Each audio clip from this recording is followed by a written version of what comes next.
Rudo était un habitant des bidonvilles qui s'introduisait souvent dans les décharges des riches pour voler des objets utilisables. Cependant, lorsqu'il est accusé à tort du meurtre de son père adoptif et jeté dans le gouffre, l'endroit où finissent tous les déchets du monde, il est obligé de combattre des monstres géants faits de détritus pour remonter et se venger. Le monde est divisé en deux parties. D'un côté, il y a la ville immaculée où les riches mènent une vie luxueuse, et de l'autre, les bidonvilles où vivent des gens comme lui. La seule constante est le gouffre, où finissent tous les déchets, y compris les criminels. Les riches qui vivent dans la ville jettent sans hésitation des objets à peine endommagés. Comme cette femme qui dit à sa fille de jeter le jouet en forme de chiot qu'elle vient d'acheter parce qu'il est abîmé.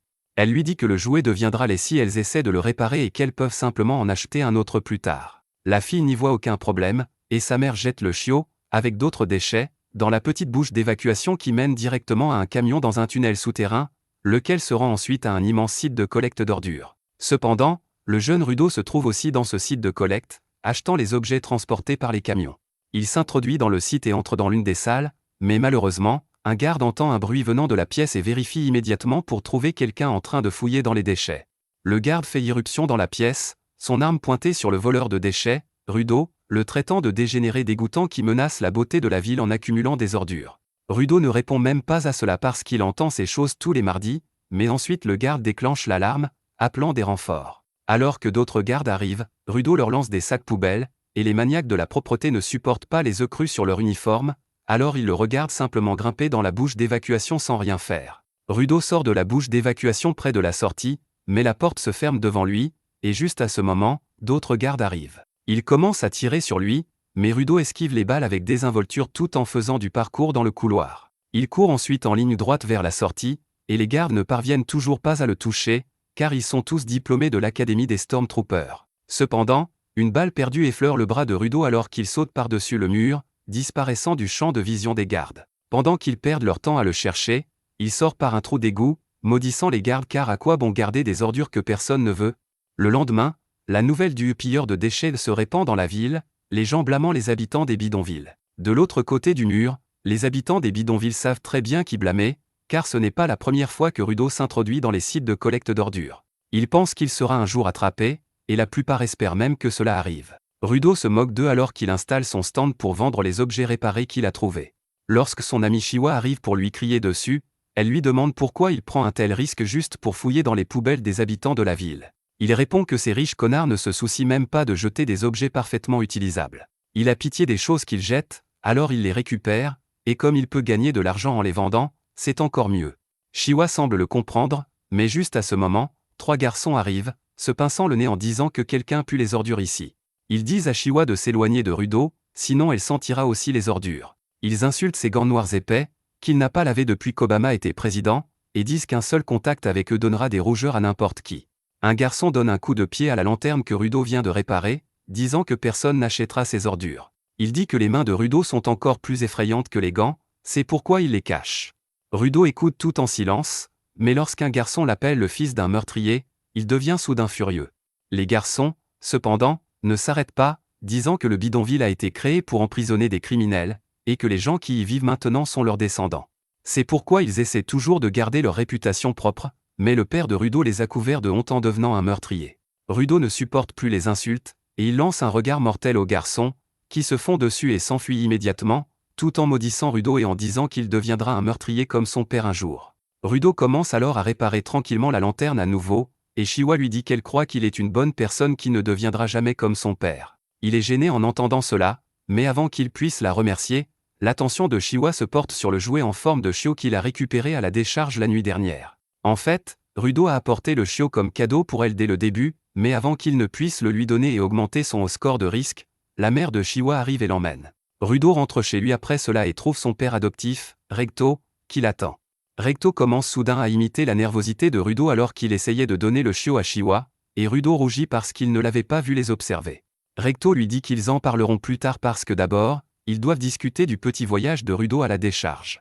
Recto lui dit qu'il n'a pas besoin de se pousser autant parce qu'ils ne sont pas si pauvres. Il pense que Rudo se sent un peu redevable envers lui parce qu'il l'a adopté après que son père biologique ait été jeté dans le gouffre pour être un meurtrier, mais Rudo dit que ce n'est pas le cas. Il dit à Recto qu'il le considère comme sa famille et qu'il essaie juste de faire sa part. Recto lui dit simplement d'être aussi honnête avec Chiwa, et Rudo trébuche soudainement, aggravant la blessure par balle de la veille. Recto commence immédiatement à lui donner les premiers soins et change aussi les bandages autour de ses mains pendant qu'il y est. Alors que Recto regarde ses mains, il se souvient qu'elles ont été blessées aussi longtemps qu'il le connaît. Les gens l'ont toujours jugé pour cela, et parfois ses blessures commençaient à faire un mal de chien sans raison. Puis un jour, Recto lui a donné les gants noirs, qui ont magiquement supprimé la douleur. Après que Recto ait fini de soigner les blessures de Rudo, il lui dit d'avouer ses sentiments à Chiwa bientôt, sinon quelqu'un d'autre pourrait la lui voler. Et pendant qu'il plaisante à ce sujet, un homme masqué et effrayant écoute tout depuis la rue. Le lendemain, Rudo trouve enfin le courage de dire ses sentiments à Chiwa et se dirige vers sa maison avec le chiot. Mais en chemin, il tombe sur une scène qui n'est pas rare dans les bidonvilles. À la lisière des bidonvilles, il y a le gouffre où tous les déchets et les criminels dangereux sont jetés. Aujourd'hui, un autre criminel est jeté dans le gouffre, et Rudo ne peut que regarder l'exécution, se demandant ce qui arrive aux gens à l'intérieur. Juste à ce moment, Chiwa arrive, disant que c'est une vue assez brutale, et Rudo panique parce qu'il n'était pas prêt à la rencontrer. Chiwa commence soudain à parler des exécutions et d'autres choses, puis elle dit à Rudo qu'elle ne veut pas qu'il soit jeté dans le gouffre. Elle dit qu'il y a peut-être beaucoup de choses qui ne devraient pas être jetées comme des ordures, mais ce n'est pas une raison suffisante pour risquer sa vie. Rudo répond que Recto a dit la même chose, et Chiwa dit que c'est parce que Recto l'aime aussi. Rudo prend une seconde pour réaliser que Chiwa a dit que Recto l'aime aussi, et son cerveau, avec une RAM de 2 mégaoctets, comprend que Chiwa veut dire qu'elle l'aime. Elle est embarrassée en réalisant que ces mots pouvaient être interprétés ainsi, mais Rudo a déjà perdu la tête. Il tombe au sol, se tenant le visage, puis donne le jouet en forme de chiot à Chiwa, disant qu'elle ne le voudra peut-être pas parce qu'il vient des ordures, mais il a pensé que le chiot serait plus heureux avec elle. À sa grande joie, Chiwa accepte le jouet, disant qu'elle le chérira, et Rudo est plus heureux qu'il ne l'a jamais été. Il saute et danse sur le chemin du retour, pensant qu'il doit s'en vanter immédiatement auprès de Recto. En chemin, il tombe sur des gardes qui ne s'occupent même pas de lui, mais il est curieux de savoir pourquoi ils sont dans les bidonvilles. Quoi qu'il en soit, Rudo arrive chez lui et commence à raconter à Recto ce qui vient de se passer alors qu'il ouvre la porte, mais il est horrifié lorsqu'il voit Recto au sol avec un homme masqué effrayant sur lui. L'homme masqué se retourne pour regarder Rudo une fois avant d'enfoncer son couteau plus profondément dans le corps de Recto. Rudo perd son sang-froid en voyant cela et charge l'homme masqué, mais il est frappé si fort qu'il ne réalise même pas quand il a été assommé. Au moment où Rudo reprend ses esprits, le meurtrier masqué a fini son travail. Il ramasse un livre par terre et sort, jetant un bref regard à Rudo, qui essaie de le suivre, mais il entend alors la voix de Recto. Recto est toujours en vie, d'une manière ou d'une autre, et avec son dernier souffle, il dit à Rudo de s'enfuir. Rudo se précipite immédiatement à ses côtés, promettant qu'il ira chercher de l'aide, mais Recto lui dit simplement de s'enfuir et de changer ce tas de monde en quelque chose de mieux. Sur ce, le corps de Recto devient inerte, et Rudo ne peut pas comprendre ce qui se passe. Juste à ce moment, les soldats arrivent et électrocutent Rudo, le croyant être le meurtrier. Ils le plaquent au sol en lui disant qu'il est arrêté pour meurtre, et Rudo leur dit que ce n'était pas lui. Les gardes lui disent que rien de ce qu'il dit n'a plus d'importance parce qu'ils l'ont pris en flagrant délit. Il continue à essayer de leur dire que le vrai meurtrier vient de quitter la maison et qu'ils peuvent encore l'attraper, mais les gardes ne veulent même pas écouter, alors ils l'assomment en utilisant la méthode traditionnelle, un coup de poing à la tête. Bientôt, Rudo est emmené à l'échafaud pour être exécuté pour ses crimes. Tout le monde des bidonvilles est présent pour le voir être jeté dans le gouffre, et même des personnalités importantes de la ville principale sont là. Le juge dit à Rudo que le meurtre est l'un des plus grands crimes que l'on puisse commettre, et même s'il a tué un simple habitant des bidonvilles, la punition ne sera pas réduite. Il déclare que Rudo sera tué en étant jeté dans le gouffre, et les gens commencent à applaudir en entendant cela. Rudo ne peut toujours pas croire que cela lui arrive, et il souhaite qu'au moins une personne croie qu'il n'est pas un meurtrier. Ses yeux parcourent la foule et s'arrêtent sur Chiwa. Rudo lui crie qu'il n'a pas tué Recto. Il lui demande de trouver le coupable, mais elle dit simplement qu'elle lui faisait confiance, mais qu'il n'en était pas digne. Elle dit qu'il était finalement le fils d'un meurtrier et laisse tomber le jouet en lui tournant le dos. Sa trahison blesse Rudo plus que tout, et il craque sur les gens qu'il appelle une ordure humaine qui mérite d'être jetée dans le gouffre. Il dit qu'ils sont les vraies ordures ici parce qu'ils ne sont que des tas de viande sans cerveau ni volonté. Il jure qu'il les enverra tous en enfer, quand soudain, il remarque que le meurtrier est aussi parmi la foule. Cependant, il n'a pas la chance d'en parler à qui que ce soit avant d'être jeté du bord. Rudo a l'impression de tomber depuis une éternité, et à un moment donné, il perd connaissance. Heureusement, tous les déchets au fond du gouffre amortissent sa chute, et lorsqu'il se réveille, il est complètement indemne. Il se demande ce qui se passe, comment est-il encore en vie, quand l'odeur nauséabonde de l'endroit le frappe soudain. Même le voleur de déchets est obligé de bloquer l'odeur, puis il remarque l'immense mer de déchets devant lui, ainsi que des choses qu'il ne reconnaît pas. Rudo se demande ce qu'est cet endroit, quand soudain, une ombre géante le recouvre. Il se retourne pour voir ce qui se passe, et il ne peut pas croire ses yeux lorsqu'il voit un monstre géant fait de déchets, lui montrant ses crocs. L'esprit de Rudo devient vide pendant un instant en voyant le monstre, et il se rappelle comment il trouvait toujours étrange que tout le monde était si obsédé par l'envoi d'ordures et de saletés humaines au fond du gouffre. Pourtant, personne ne s'est jamais soucié de ce qui leur arrivait réellement en bas. Il ne pensait même pas à ce qui pouvait d'autre se trouver au fond, et cela le dérangeait plus que tout. Cependant, il se ressaisit rapidement et commence à courir pour sauver sa vie alors que le monstre gigantesque commence à s'approcher de lui. Les choses prennent soudainement une tournure encore pire lorsque le monstre rugit bruyamment, et en conséquence, d'autres monstres surgissent du tas d'ordures. Ils se mettent à poursuivre Rudo, qui court aussi vite qu'il le peut, mais c'est inutile car il se retrouve bientôt piégé. Il se demande ce que sont ces monstres et s'ils sont vraiment des tas de déchets capables de se déplacer seuls. Les monstres bondissent soudainement sur lui, et il esquive leurs attaques par miracle. Il essaie de s'enfuir mais trébuche et tombe directement sur un crâne humain, ce qui lui fait réaliser quel sera son sort. Rudo maudit les salopards qui l'ont jeté dans cet enfer, et juste à ce moment-là, le tas d'ordures sur lequel il se tenait s'effondre. Rudo se retrouve rapidement au bas d'une falaise qui le maintient à une distance sur des monstres, mais une autre chose est en train de le tuer. Il réalise que l'air de cet endroit est littéralement du poison, et s'il le respire trop longtemps, ses poumons seront déchirés. Il couvre sa bouche et son nez avec ses gants, espérant trouver un endroit où se cacher et se rétablir, mais il réalise soudain qu'un endroit sûr n'existe peut-être même pas dans cet enfer. Il commence à perdre espoir et vomit soudainement du sang, le bruit attirant à nouveau les monstres vers lui. Rudo tombe au sol, incapable de bouger, et il accepte presque son sort quand soudain, le corps mourant de Recto apparaît dans ses souvenirs. Une étrange puissance traverse soudain les mains de Rudo, mais il ne le remarque pas. Cependant, il sent sa vision changer, et il commence à voir des lumières sortir des tas d'ordures et du tuyau en fer devant lui. Rudo rampe vers lui, déterminé à rester en vie parce qu'il a une raison de vivre. Il attrape le tuyau en fer et se relève, déclarant qu'il retournera à la surface et se vengera des gens qui l'ont envoyé ici et du salopard qui a tué son père. La rage commence à gonfler en lui, et les monstres en profitent pour se faufiler vers lui. Cependant, alors que l'un d'eux l'attaque, Rudo le repousse simplement avec le tuyau en fer sans même prendre la peine de le regarder. À la suite de cette attaque, Engin est projeté et heurte le parapluie d'un autre habitant du gouffre, qui est surpris que quelqu'un capable de combattre les monstres soit arrivé ici. Pendant ce temps, Rudo est devenu complètement fou en combattant les monstres. Il ne se soucie pas de l'air empoisonné ou du sang qui coule de son nez alors qu'il continue à sauter partout, et même se faire plaquer contre d'énormes rochers à grande vitesse ne semble pas lui faire beaucoup de mal. Un monstre écrase le rocher sur lequel il était coincé, l'ensevelissant sous les décombres, mais Rudo s'en sort et en tire un poteau avec lui. Il le balance avec toute sa force, infligeant de gros dégâts au monstre, mais soudain, un autre monstre émerge juste sous lui. Rudo parvient à s'éloigner de ses mâchoires, mais les effets de l'air empoisonné qu'il a respiré finissent par le frapper. Il se met à vomir du sang à nouveau, et les monstres en profitent pour s'approcher de lui. Heureusement, son pouvoir mystérieux se manifeste à nouveau, lui donnant la force et la folie de tenir bon, même lorsque deux monstres l'attaquent en même temps. Rudo sort indemne de la collision et utilise une plaque de métal pour trancher le crâne du premier monstre. Il attaque ensuite le deuxième monstre, le coupant en deux et le faisant exploser. Il fait une pause après ça, mais un autre monstre gigantesque commence à marcher vers lui. Au moment où Rudo le voit, il décide de s'enfuir et de reprendre des forces, mais le monstre frappe le sol de toute sa force, libérant une onde de choc qui le projette au loin. Cependant, lorsque Rudo ouvre les yeux, il est choqué de voir un homme portant un masque effrayant debout sur lui. Il se demande qui est cet homme et d'où il vient, mais l'homme le soulève soudainement et le projette en avant. Rudo crache du sang et s'apprête à se battre quand l'homme lui met soudainement un masque à gaz sur le visage, lui permettant de respirer à nouveau.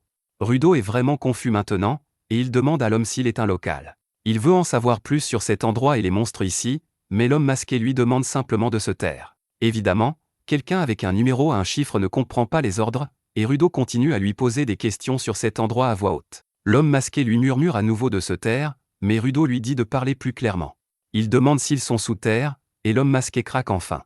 Il oublie ses propres conseils et crie sur Rudo, lui disant qu'ils ne sont pas sous terre mais au-dessus de la surface, et que c'est la faute des gens qui vivent en haut d'avoir transformé cet endroit en enfer. Il dit ensuite à Rudo que les monstres géants faits de déchets sont attirés par le bruit, et grâce à lui qui n'a pas fermé sa gueule, ils l'ont remarqué maintenant.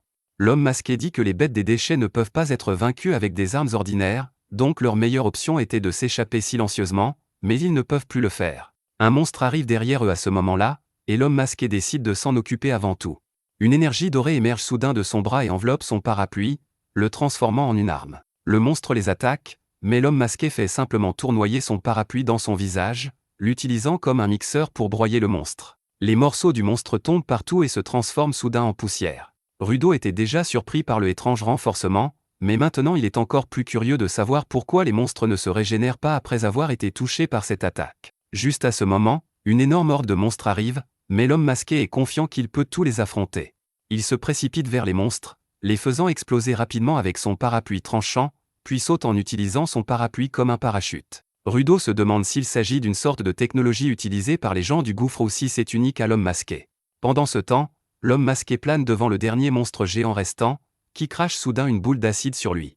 Il bloque et disperse l'acide avec son parapluie, et l'acide explose violemment en touchant les tas d'ordures. L'homme masqué utilise ensuite la tête du monstre comme base pour sauter plus haut, puis il insuffle plus d'énergie dans son parapluie, augmentant sa taille et sa puissance destructrice. Il plonge vers la tête du monstre avec ça, le traversant ainsi que le sol.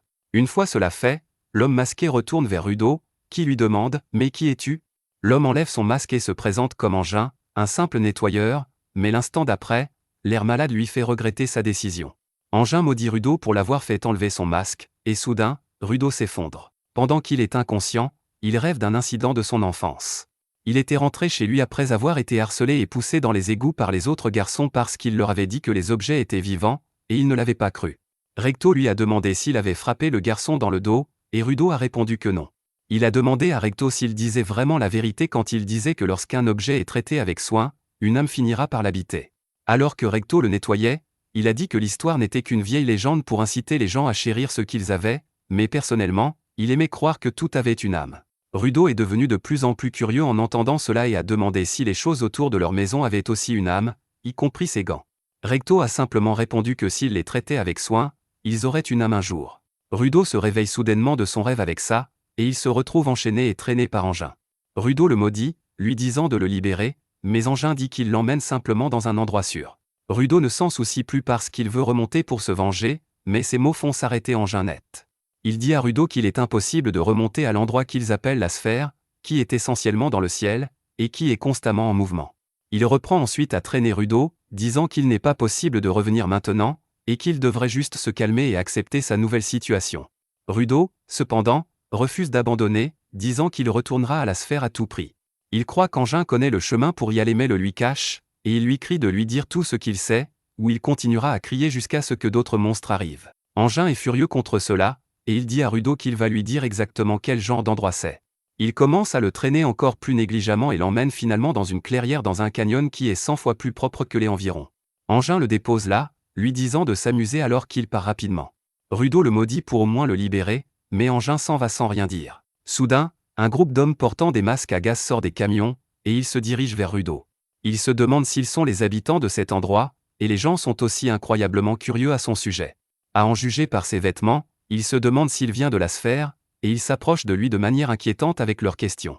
Rudo leur dit nerveusement qu'il est tombé de la sphère, et les hommes jettent soudainement leurs masques. Ils semblent vraiment excités de voir un habitant de la sphère vivant avec eux parce qu'ils ne trouvaient que leurs cadavres dans le passé.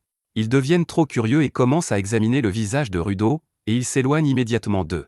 Les hommes lui disent qu'ils ne veulent pas lui faire de mal et commencent à le détacher, ce qui lui fait penser qu'ils sont beaucoup plus gentils qu'Engin. Cependant, tout s'avère être un piège, et bientôt, Rudo se retrouve enchaîné très solidement à l'intérieur d'un camion. Il se demande ce qui se passe, mais les hommes à l'extérieur parlent de leur chance d'avoir un vrai sphérite vivant parce qu'il rapportera certainement une énorme somme. Ils parlent du fait que les gens paient des sommes folles pour les parties du corps et les vêtements des sphérites morts, et en trouver un rare les rendra fous.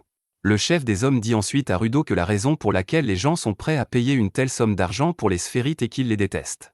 Il maudit les gens qui vivent dans la sphère qui ont déversé tous leurs déchets sur la planète jusqu'à ce qu'ils s'accumulent, empoisonnant l'air et créant des monstres. Les gens qui sont morts à cause des monstres ou qui ont perdu leur maison à cause de l'air et de la terre toxique nourrissent une profonde rancune contre les sphérites, et une fois qu'ils en trouvent un vivant, ils lui feront vivre un enfer. Le chef décide ensuite de nourrir Rudo avec quelque chose pour l'accueillir à la surface, et cette nourriture est de la viande pourrie et d'autres choses avariées. Il continue à se moquer de lui, disant que les sphérites comme lui ne touchent même pas les ordures, donc il ne peut pas digérer une nourriture comme ça. Cependant, alors qu'il essaie de lui enfoncer un morceau de viande dans la gorge, l'homme fait la plus grosse erreur de sa vie. Rudo mord soudainement ses doigts, arrachant la chair et la mâchant avec les trucs pourris qu'il a mangés plus tôt. Il commence ensuite à manger la nourriture pourrie, disant que ce n'est pas une ordure parce que c'est encore parfaitement comestible. Les hommes se font dessus parce qu'ils n'ont jamais vu une bête comme ça, mais ce n'est que le début. Rudo est en colère contre tout le monde pour avoir étiqueté les choses comme des ordures et indignes d'être utilisées, et il ne va plus le supporter. Son pouvoir se manifeste à nouveau, et il se libère de ses chaînes. Il saute dehors et libère son énergie sur le sol, soulevant les objets autour de lui. Engin observe tout à distance, et il est vraiment content de voir que Rudo s'est avéré être un donneur, une personne capable de donner vie aux objets et d'en tirer leur pouvoir, tout comme lui. Pendant ce temps, sur le sol, Rudo pense aux paroles de Recto selon lesquelles traiter les objets avec soin les rend vivants, et il traite aussi leurs humains avec soin. Il jette son masque et attrape la chaîne utilisée pour l'attacher, l'infusant de vie et la transformant en une arme.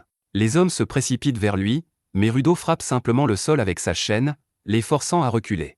Leur chef leur dit de viser la chaîne parce qu'un donneur est inutile sans son objet, et ces hommes réussissent rapidement à désarmer Rudo. Cependant, à leur grand choc, et au grand plaisir d'Engin, Rudo ramasse un pneu et le transforme aussi en une arme, ce qui est trop rare même pour les donneurs puissants. Il se débarrasse rapidement des hommes et s'attaque ensuite à leur chef, qui continue à le maudire tout en se faisant dessus. Mais juste au moment où Rudo s'apprête à le frapper, Engin arrive et l'arrête. Rudo sort soudainement de sa frénésie, et son pouvoir s'éteint.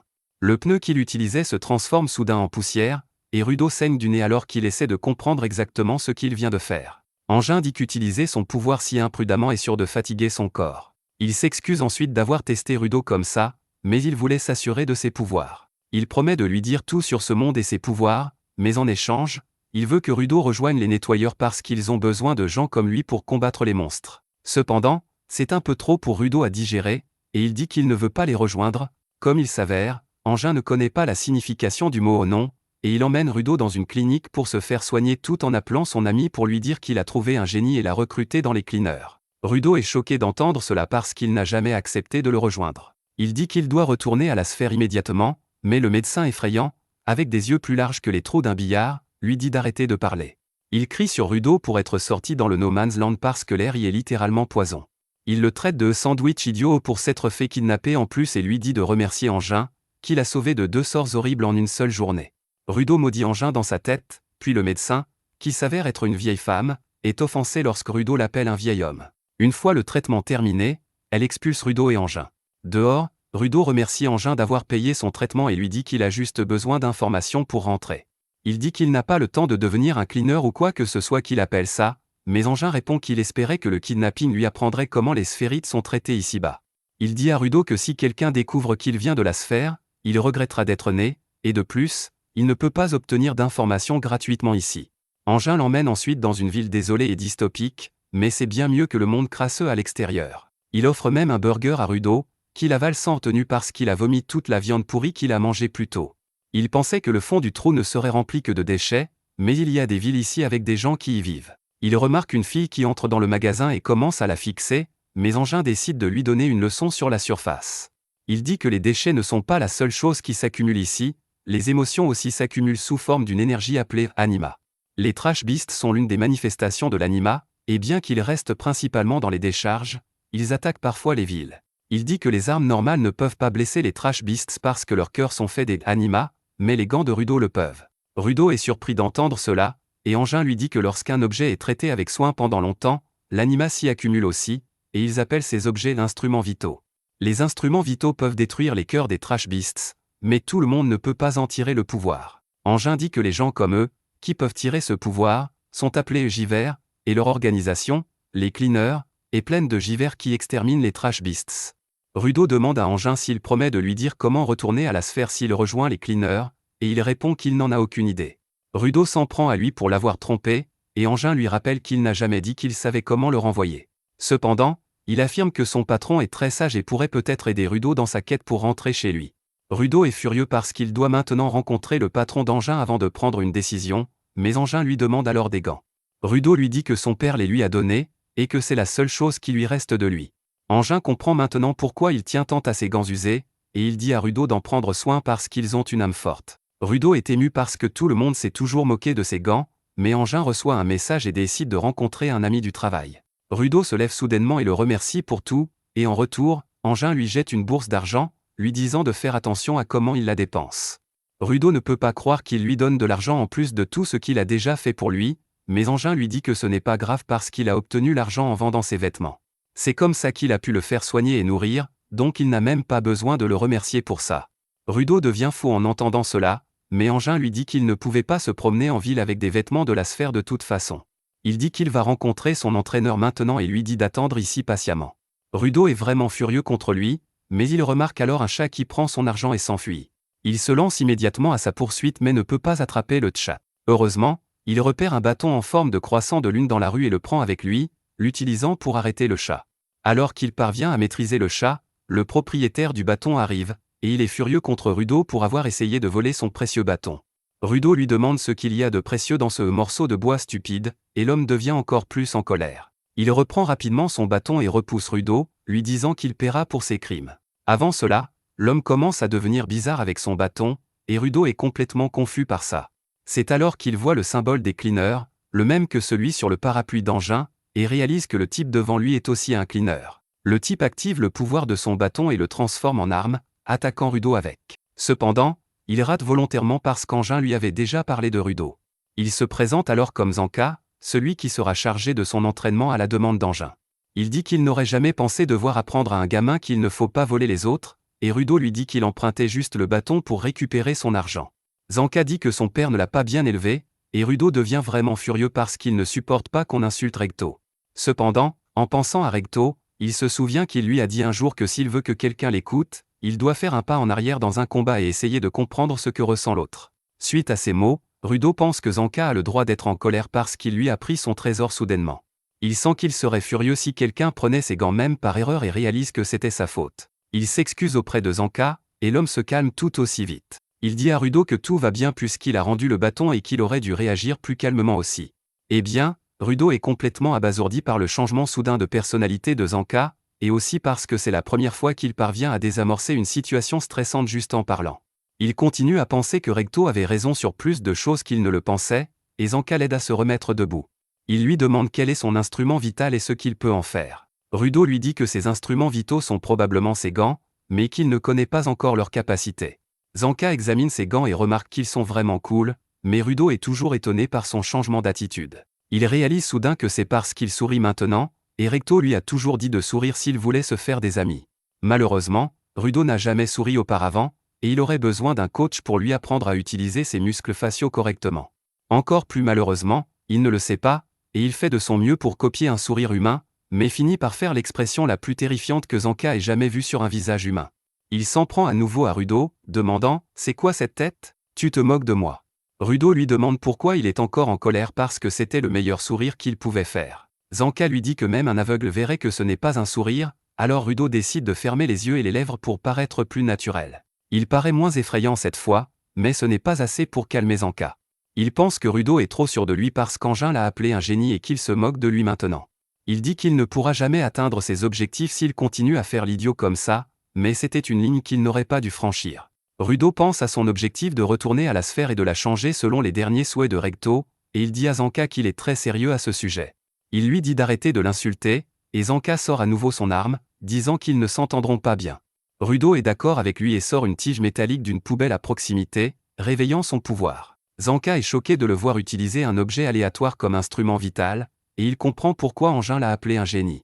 Cependant, il est toujours confiant que si Rudo n'a que du talent naturel, il ne pourra pas battre une personne médiocre comme lui qui a travaillé dur pour atteindre ce niveau. Rudo ne remarque même pas que la moquerie était une distraction jusqu'à ce que le bâton de Zanka tombe juste devant lui, le manquant de quelques centimètres. Il est obligé d'esquiver et de fuir alors que Zanka passe à l'offensive et le cloue rapidement au sol. Zanka est satisfait de sa victoire, mais il remarque alors quelque chose sur son visage. Il l'essuie et le sent par curiosité, pour découvrir que c'est de la merde. Il panique en réalisant que la tige métallique que Rudo a prise faisait partie d'une ventouse de toilette. Il essaie d'expliquer ce qu'est une ventouse, mais Rudo n'est pas d'humeur à écouter, et il commence à balancer la ventouse, encore pleine du dîner de quelqu'un. Zanka panique et fait de son mieux pour éviter la saleté qui vole partout, finissant par fuir Rudo. Rudo ne comprend pas pourquoi il a si peur maintenant, mais ça joue en sa faveur de toute façon, alors il poursuit Zanka, le terrorisant avec la ventouse. Après avoir couru dans différentes ruelles comme dans un vieux dessin animé Tom et Jerry, Zanka s'échappe dans la rue principale avec Rudo juste derrière lui. Soudain, un chat fait trébucher Zanka, qui perd l'équilibre, donnant à Rudo l'occasion de réduire l'écart. Il s'auto, balançant la ventouse avec toute sa force sur Zanka pétrifié. Il est touché par une pluie de merde volante qui l'assomme, et peu après, Engin arrive pour vérifier. Il demande à Rudo s'il a déjà rencontré son nouveau professeur, et il montre juste Zanka, allongé sur un tas d'ordures en train de convulser comme un fou. Engin l'aide à se nettoyer et lui donne un lift, mais il ne peut pas s'arrêter de rire de la façon dont Zanka s'est fait avoir par la merde. Rudo est aussi traumatisé en apprenant la vérité sur l'arme qu'il balançait dans les rues, et Engin lui dit que Zanka est un gâté et qu'il ne s'attendait pas à ce que quelqu'un le traite comme ça. Rudo ne peut que regarder Zanka mortifié quand il remarque une paire de bottes sur la banquette arrière de la voiture. Engin dit alors à Rudo que leur première rencontre n'a peut-être pas été la meilleure, mais que Zanka sera son professeur à partir de maintenant. Il le complimente, disant qu'il est l'entraîneur le plus compétent pour manier les instruments vitaux. Apparemment, Zanka accorde beaucoup d'importance aux paroles d'Engin, et il commence à ricaner en entendant ça. C'est alors qu'Engin appelle la femme nommée Rio à l'arrière de la voiture, demandant « Quand est-elle arrivée ici ?» Elle se réveille de sa sieste beauté et répond qu'elle était curieuse à propos du nouveau. Rudo ne peut que la regarder parce qu'elle est très jolie, et Rio commence soudain à jouer avec ses cheveux, parce qu'ils sont uniques, ce qui lui fait se demander s'il est accidentellement arrivé au paradis. Pendant qu'il est perdu dans ses pensées, Engin conduit sa voiture hors de la ville, les emmenant au quartier général des Cleaners, situé au milieu de la nature. Engin passe devant des villes détruites et atteint un tunnel fortifié traversant une immense paroi rocheuse. Lorsqu'ils émergent de l'autre côté, tout le monde descend de la voiture, et Engin souhaite la bienvenue à Rudo au quartier général des nettoyeurs. Rudo est encore sous le choc que Rio ait joué avec ses cheveux, et alors qu'il commence à marcher vers le bâtiment, quelques mouches commencent à tourner autour de lui. À l'intérieur du bâtiment, une réceptionniste bronzée et maternelle lit calmement un magazine Playboy, et Engin la présente comme Semu à Rudo. Il dit que Semu examine tous ceux qui les rejoignent, mais alors qu'il s'apprête à révéler son pouvoir, elle plante sa fourchette vers Rudo, tuant les deux mouches d'un seul coup. Rudo est abasourdi, puis Semu lui souhaite la bienvenue, disant qu'Engin lui a tout raconté sur lui, mais qu'elle doit l'examiner personnellement pour évaluer son potentiel. Alors qu'elle commence à se concentrer sur ses lunettes, Engin explique que ce sont ses instruments vitaux qui améliorent sa vision, et si elle se concentre, elle peut voir de quoi une personne est faite. C'est une nouveauté pour Rudo, mais il n'a pas beaucoup de temps pour y réfléchir, car Semu active le pouvoir de ses lunettes et examine son potentiel.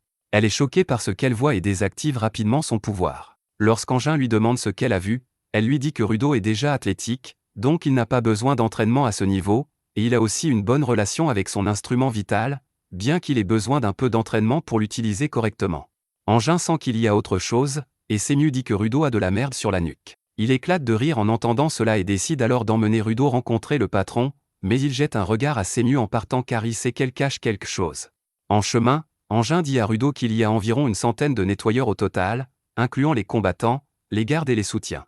Cependant, ils sont toujours dispersés à cause de leur mission, donc la plupart ne sont pas au quartier général. Il dit à Rudo qu'il devrait en rencontrer certains, et que cela ne prendra pas longtemps, mais dès qu'il ouvre la porte du salon, il trouve un groupe de nettoyeurs et referme immédiatement la porte car les présentations peuvent toujours attendre. Ils arrivent bientôt à la salle du patron, mais avant d'entrer, Engin dit à Rudo de ne pas commencer la conversation en demandant comment retourner à la sphère. Il lui dit qu'il doit offrir quelque chose en échange de cette information, et qu'il devrait commencer par promettre de travailler comme nettoyeur. Il lui dit aussi de ne pas poser de questions sur l'instrument vital du patron car personne ne sait ce que c'est ni quel est son pouvoir. Rudo est maintenant curieux à propos du patron, mais il trouve la salle vide. C'est alors que Semu arrive et leur dit que le patron est en mission et ne reviendra pas avant quelques jours. Rudo est confus, mais Engin sait que c'est normal, et il lui dit qu'il doit attendre quelques jours pour rencontrer le patron.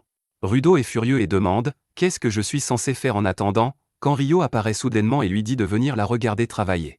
Elle dit qu'il ne peut pas devenir nettoyeur avant d'être approuvé par le patron, donc le mieux qu'il puisse faire est de l'accompagner en tant que stagiaire, et cela lui convient aussi car elle veut en savoir plus sur lui.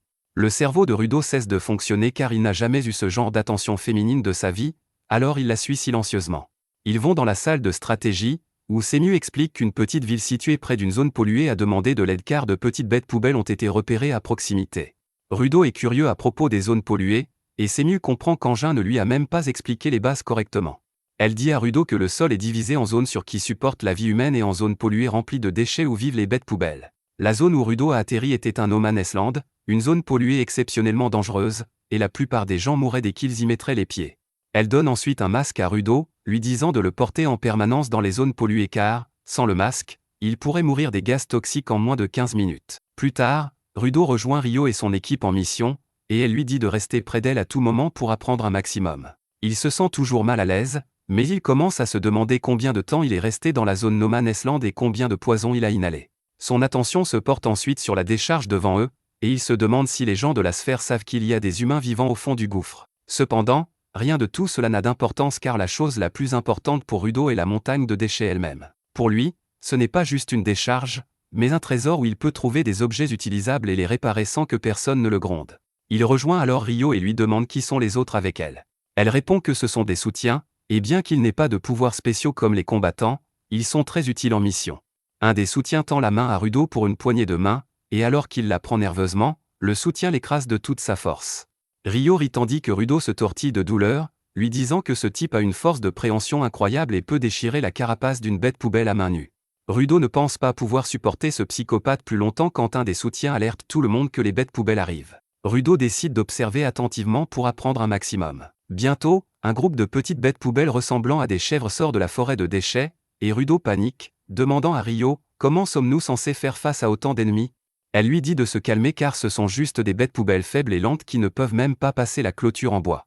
Ces paroles se vérifient lorsque les chèvres poubelles attaquent la clôture sans réussir à l'endommager, mais soudain, la deuxième vague arrive, avec des bêtes poubelles plus grosses et plus féroces. Elles commencent à pousser et à briser la clôture, et Rudo panique, demandant à Rio ce qu'ils doivent faire maintenant. Elle lui répète que ces bêtes sont juste un peu plus fortes que les précédentes et sont toujours parfaites pour l'entraînement d'un novice. Elle dit qu'il devrait juste finir le nettoyage rapidement et retourner à la base pour faire une fête en l'honneur de l'arrivée de Rudo à la surface.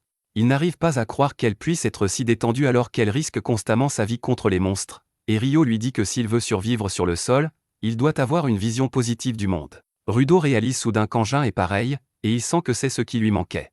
Il décide de se détendre aussi, quand soudain, une énorme bête poubelle brise la barricade, et même Rio panique en la voyant. Rudo se tourne vers elle pour confirmation que tout va bien, mais elle lui dit que cette grosse bête est incroyable car elle n'a jamais rien vu d'aussi stylé.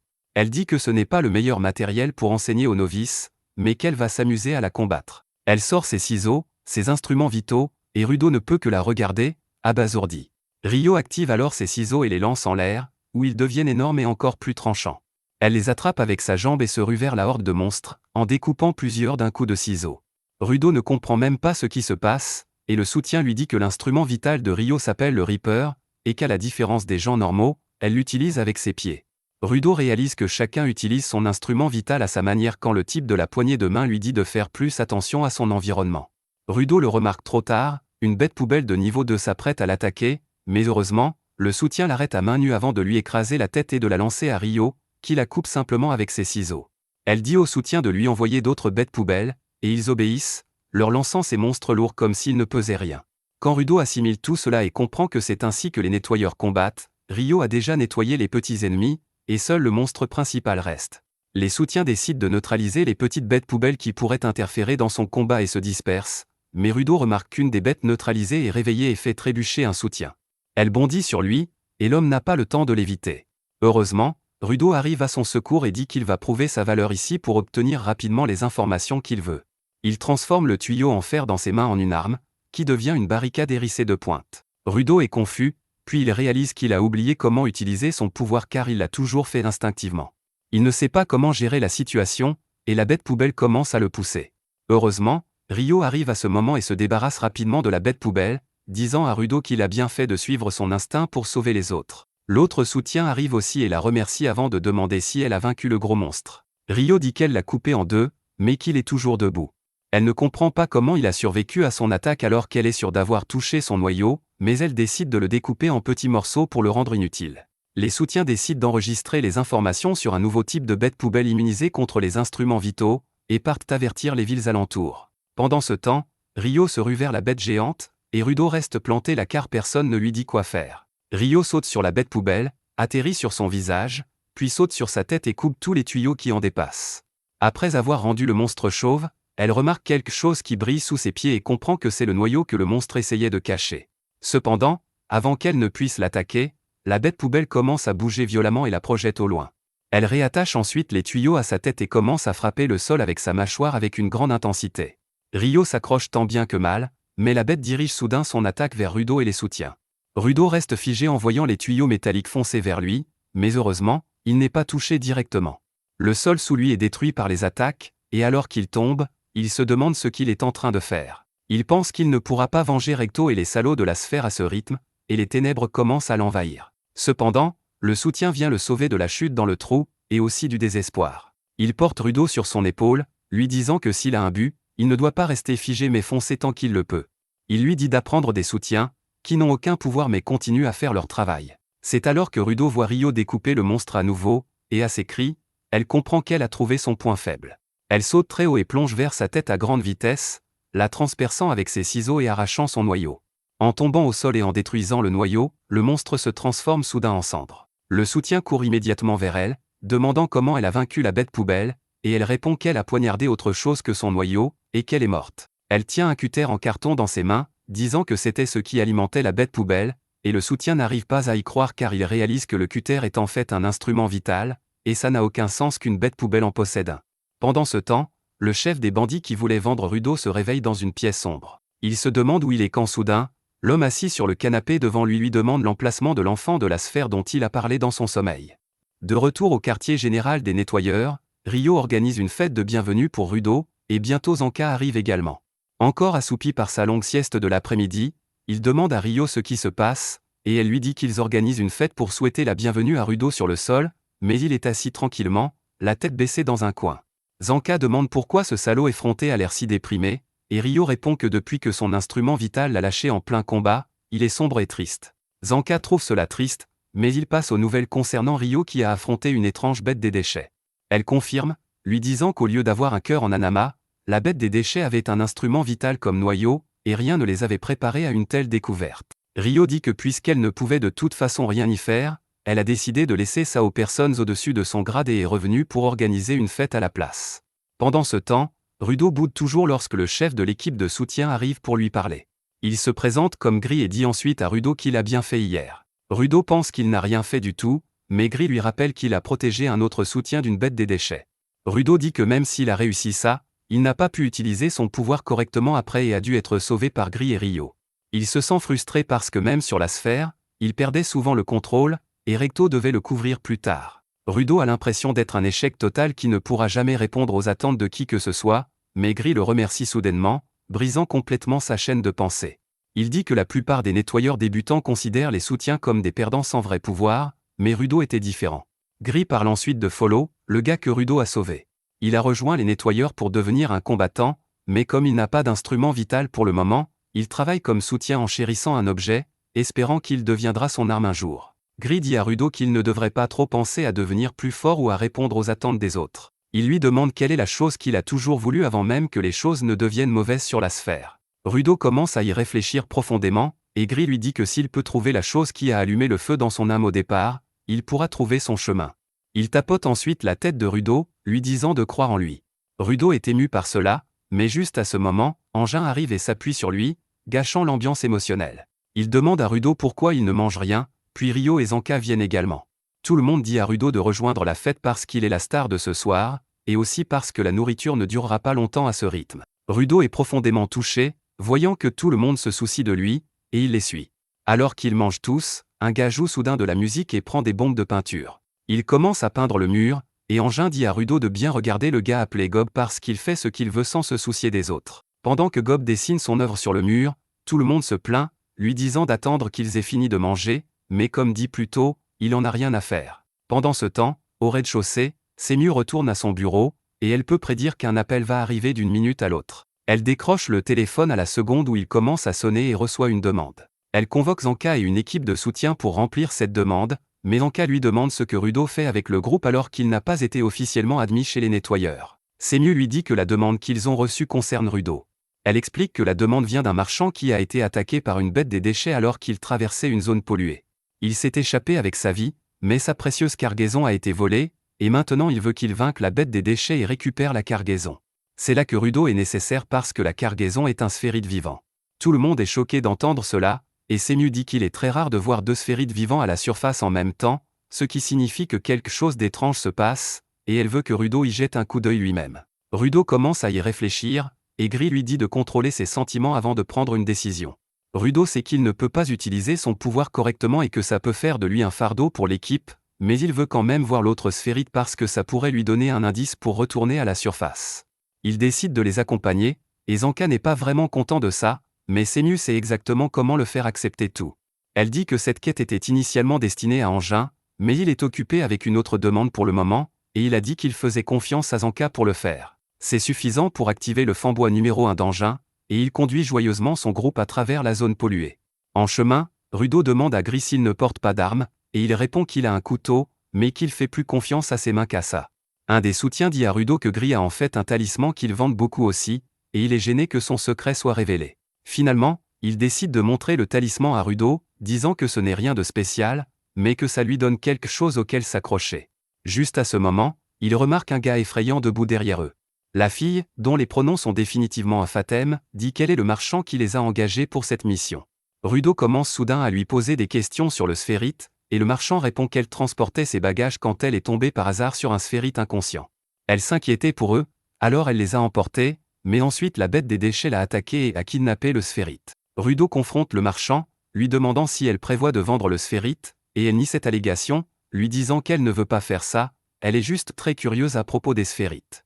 Zanka a l'impression que cette histoire est un tas d'ordures, comme celle vers laquelle il se dirige. Les bêtes des déchets sont connues pour attaquer les humains à vue, et elles ne se donnent pas la peine d'en kidnapper un. Il pense que quelque chose est suspect mais décide de s'en occuper quand le moment viendra.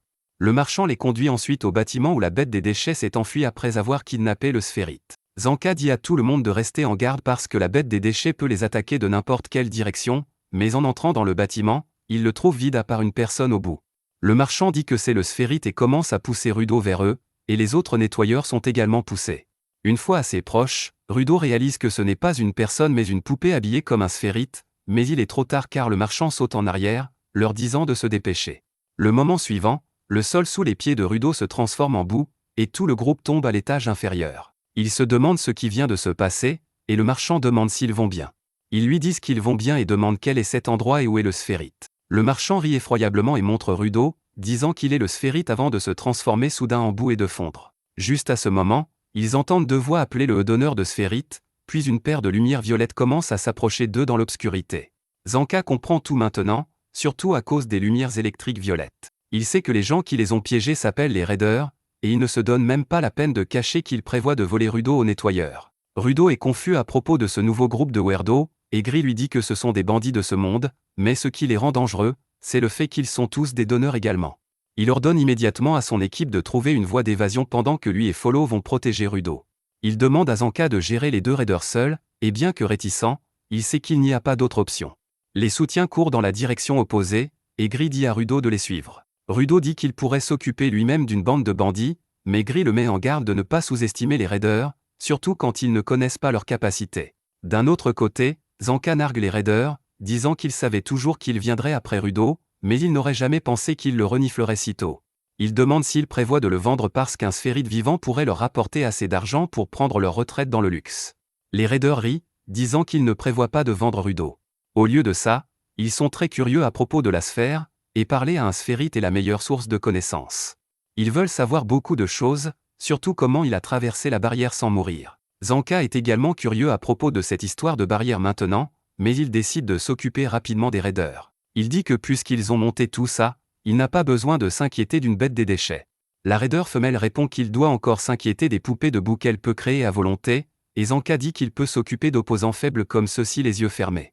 Il active soudain son bâton et commence à détruire les poupées de boue, mais le raider mâle se cache parmi les mannequins et l'attaque par derrière. Zanka parvient à peine à réagir à son attaque à temps et est projeté contre un pilier. L'homme se retire à nouveau dans une poupée de boue, et la raider femelle dit à Zanka que parce que les nettoyeurs ne combattent que des bêtes des déchets, ils n'ont aucune idée de comment gérer les humains. Elle lui dit que ce sera le dernier jeu de Trouve le vrai et qu'il jouera de sa vie, et il se prépare à se battre avec tout ce qu'il a. Il continue à abattre les poupées de boue, mais le raider mâle parvient à lui porter des coups consécutifs dans le dos.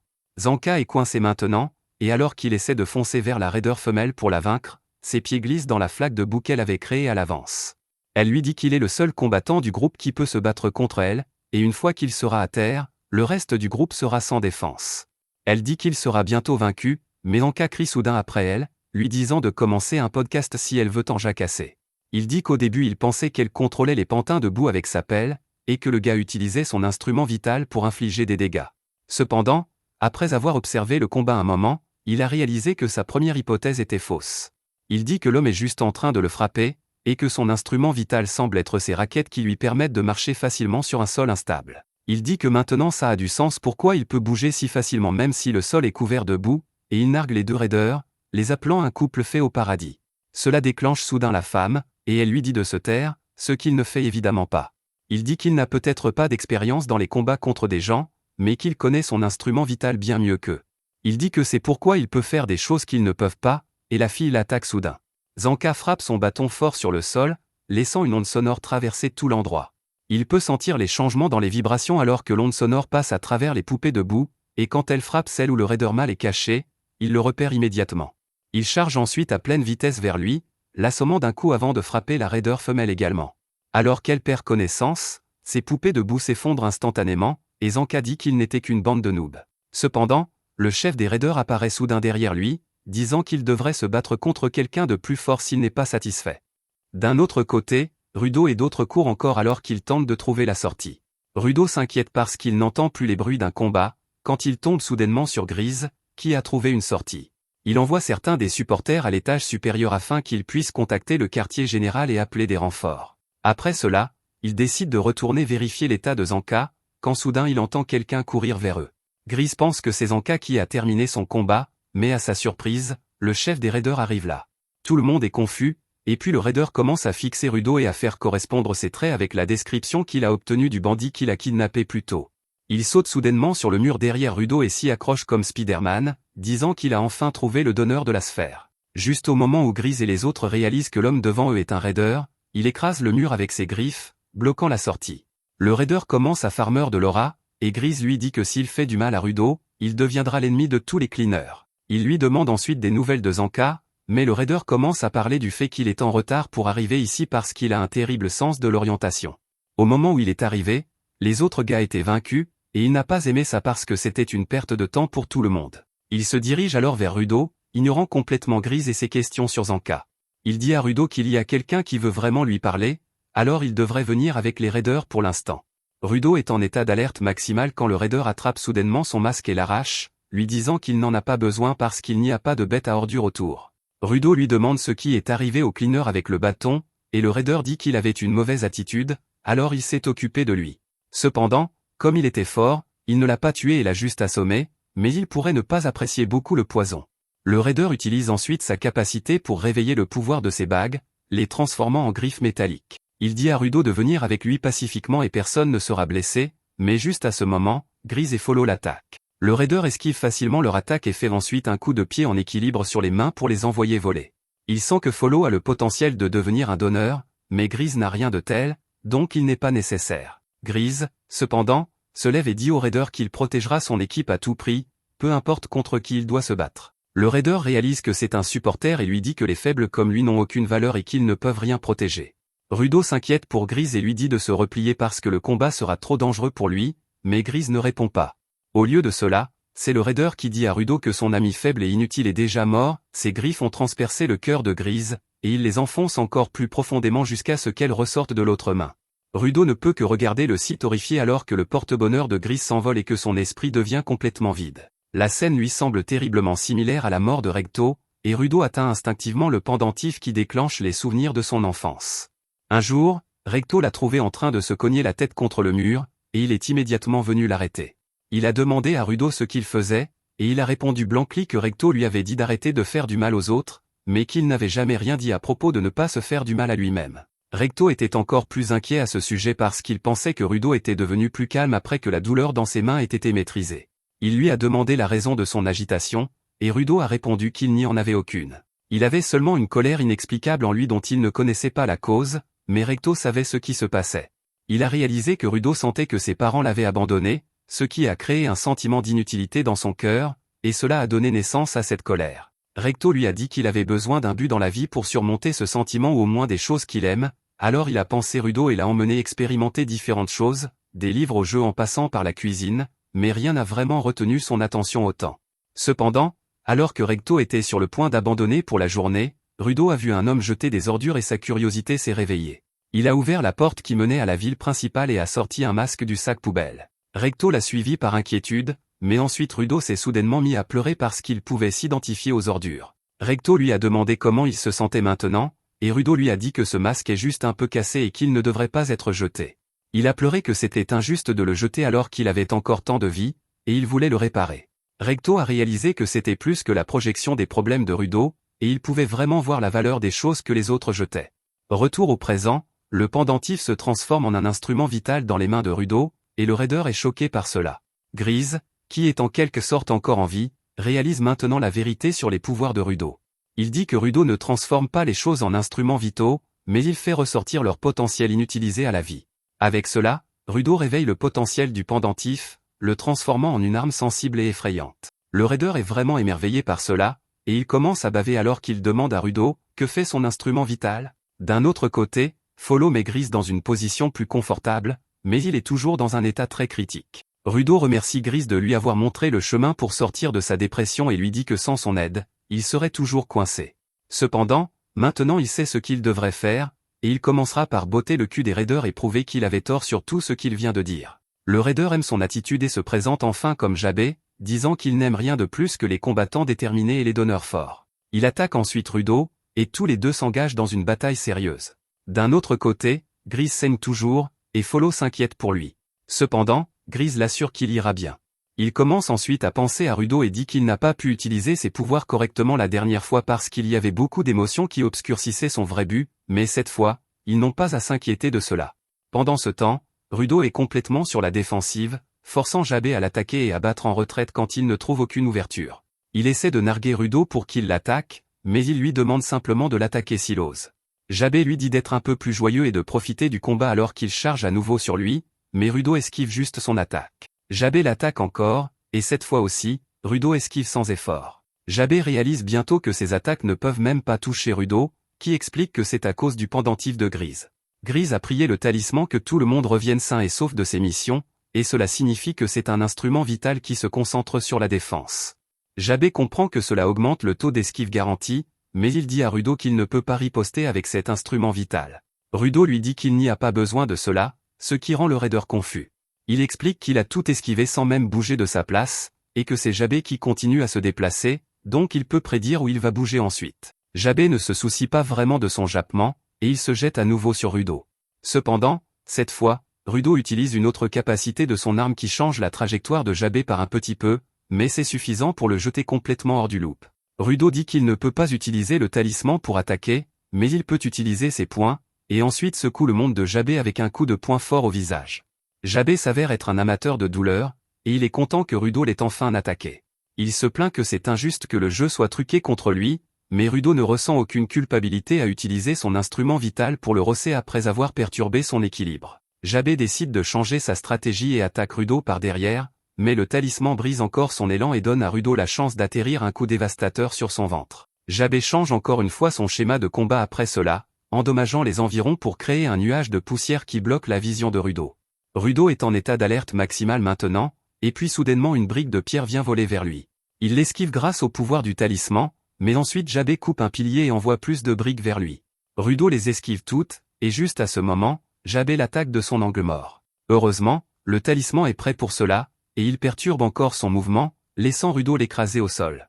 Jabé revient et décide de déchaîner sa pleine vitesse, mais même cela ne suffit pas pour battre Rudo, qui a déverrouillé l'instinct ultra grâce au talisman, et il peut battre Jabé chaque fois qu'il s'approche de lui. Il le bête complètement et le force à utiliser un mur pour soutenir son corps, mais Jabé commence à rire parce qu'il n'a pas reçu une raclée de si haute qualité depuis longtemps. Il dit ensuite à Rudo que c'est une bonne chose qu'il ait pu profiter de l'attaquer parce qu'il ne pourra plus le faire. À présent, Jabé a compris que le talisman détecte toutes les attaques avec une intention hostile et les éloigne du chemin de Rudo, le gardant en sécurité, mais quand il a envoyé les débris vers lui à travers la fumée, il a trouvé que le talisman ne réagit pas du tout à cela. Rudo ne comprend pas pourquoi il jappe soudainement à ce sujet, et ensuite Jabé lui dit que sa griffe droite a une puissante neurotoxine. Il se poignarde soudainement avec sa griffe, et Rudo est encore plus confus sur ses motifs. Jabé lui dit qu'il va maintenant perdre conscience et ensuite devenir incontrôlable au hasard, et il est sûr que le talisman de Rudo ne comptera pas cela comme une intention hostile. Il lui demande d'esquiver cela et ensuite s'endort progressivement. Rudo ne peut que le regarder avec dégoût et choc, mais ensuite Jabé se réveille soudainement et, fidèle à ses paroles, il commence à attaquer sans discernement. Jabé passe en mode berserker alors qu'il se lève tout en étant encore inconscient et lâche un hurlement qui brise les tympans. Rudo ne peut que le regarder, choqué, alors que Jabé fonce soudainement vers lui tout en tournant rapidement et en détruisant tout sur son passage. Rudo esquive en quelque sorte l'attaque, et il ne peut pas comprendre comment Jabé peut être si fort même dans cet état. Soudain, il remarque que Follow et Grise ne sont pas trop loin de leur emplacement, et si Jabé se tourne vers eux, ils mourront tous les deux, alors Rudo court dans la direction opposée pour attirer Jabé, et son pari fonctionne. Le Jabé berserk l'attaque, et Rudo essaie d'utiliser le pouvoir du talisman pour l'arrêter. Cependant, cela ne se passe pas comme prévu, et il doit bloquer l'attaque lui-même avant de jeter le berserker avec un mouvement de judo. Malgré avoir brisé le sol en béton avec sa tête, Jabé est toujours aussi assoiffé de sang qu'avant, et Rudo pense que l'expérience du champ de bataille et la détermination peuvent faire l'impensable aux gens. Cependant, une idée alternative surgit soudainement dans son esprit, et il pense que Jabé pourrait être un masochiste. Il se souvient de l'époque où il se faisait tabasser par des brutes sur la sphère, mais il ne se battait pas parce que Recto lui avait dit de ne pas le faire. Les garçons lui ont demandé s'il était masochiste, mais il ne savait pas ce que cela signifiait à ce moment-là, alors il est rentré à la maison et a demandé à Recto à ce sujet. Maintenant qu'il sait que les masochistes sont des fous qui prennent leurs pieds dans la douleur, il pense que si Jabé en est vraiment un, il ne sait pas comment l'arrêter. Quoi qu'il en soit, Jabé charge sur lui avec une fureur irraisonnée, et Rudo ne peut qu'essayer d'esquiver ses attaques. Il continue de courir en arrière alors qu'il tente de bloquer et d'éviter les attaques, mais Jabé est trop fort pour lui. Il parvient à passer ses défenses, mais juste au moment où ses griffes sont sur le point de le trancher, le bâton de Zanka arrive en volant là et l'épingle au sol. Rudo reconnaît le bâton, et juste à ce moment, Zanka arrive là, luttant pour se tenir debout, mais déterminé à se venger du salaud qui a quitté leur combat sans même l'avoir vaincu complètement. Rudo lui demande s'il est même en état de se battre, mais Zanka lui dit de ne pas le sous-estimer. Il remarque ensuite l'instrument vital que Rudo utilise et remarque qu'il semble enfin avoir compris comment s'en servir. Rudo répond que ça n'aide pas du tout, non, parce qu'il ne peut pas bloquer les attaques de Jabé dans son état irraisonné. Zanka comprend que l'instrument vital ne réagit qu'à l'intention hostile, et Rudo est surpris qu'il l'ait déjà compris.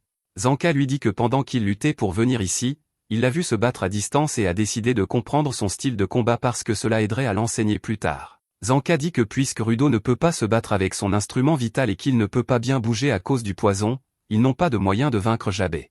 Cependant, il a une idée, et il demande à Rudo de le laisser l'attaquer juste une fois. Rudo est choqué par cette suggestion, mais Zanka explique que puisqu'il ne peut pas bien bouger, l'instrument vital de Rudo pourrait détecter son intention hostile et le déplacer à l'endroit où il veut être. De cette façon, il peut atteindre Jabé et le vaincre parce que Rudo n'a de toute façon pas la possibilité de l'attaquer. Rudo demande ce qui se passe si son instrument vital n'est pas déclenché, et Zanka lui dit de se montrer un homme et de prendre le coup dans ce cas. Juste à ce moment, Jabé se réveille, et tous les deux se préparent à lui faire face. Il charge sur eux, tranchant le pilier près duquel ils se tenaient, mais tous les deux s'en sortent sains et saufs. Zanka dit à Rudo de ne pas laisser les griffes l'effleurer parce que cela le paralysera rapidement. Il est énervé par cela et décide d'attaquer Rudo pour évacuer sa frustration. Heureusement, le talisman fonctionne exactement comme il le pensait, et il le déplace directement vers Jabé, lui permettant de frapper le salaud loin.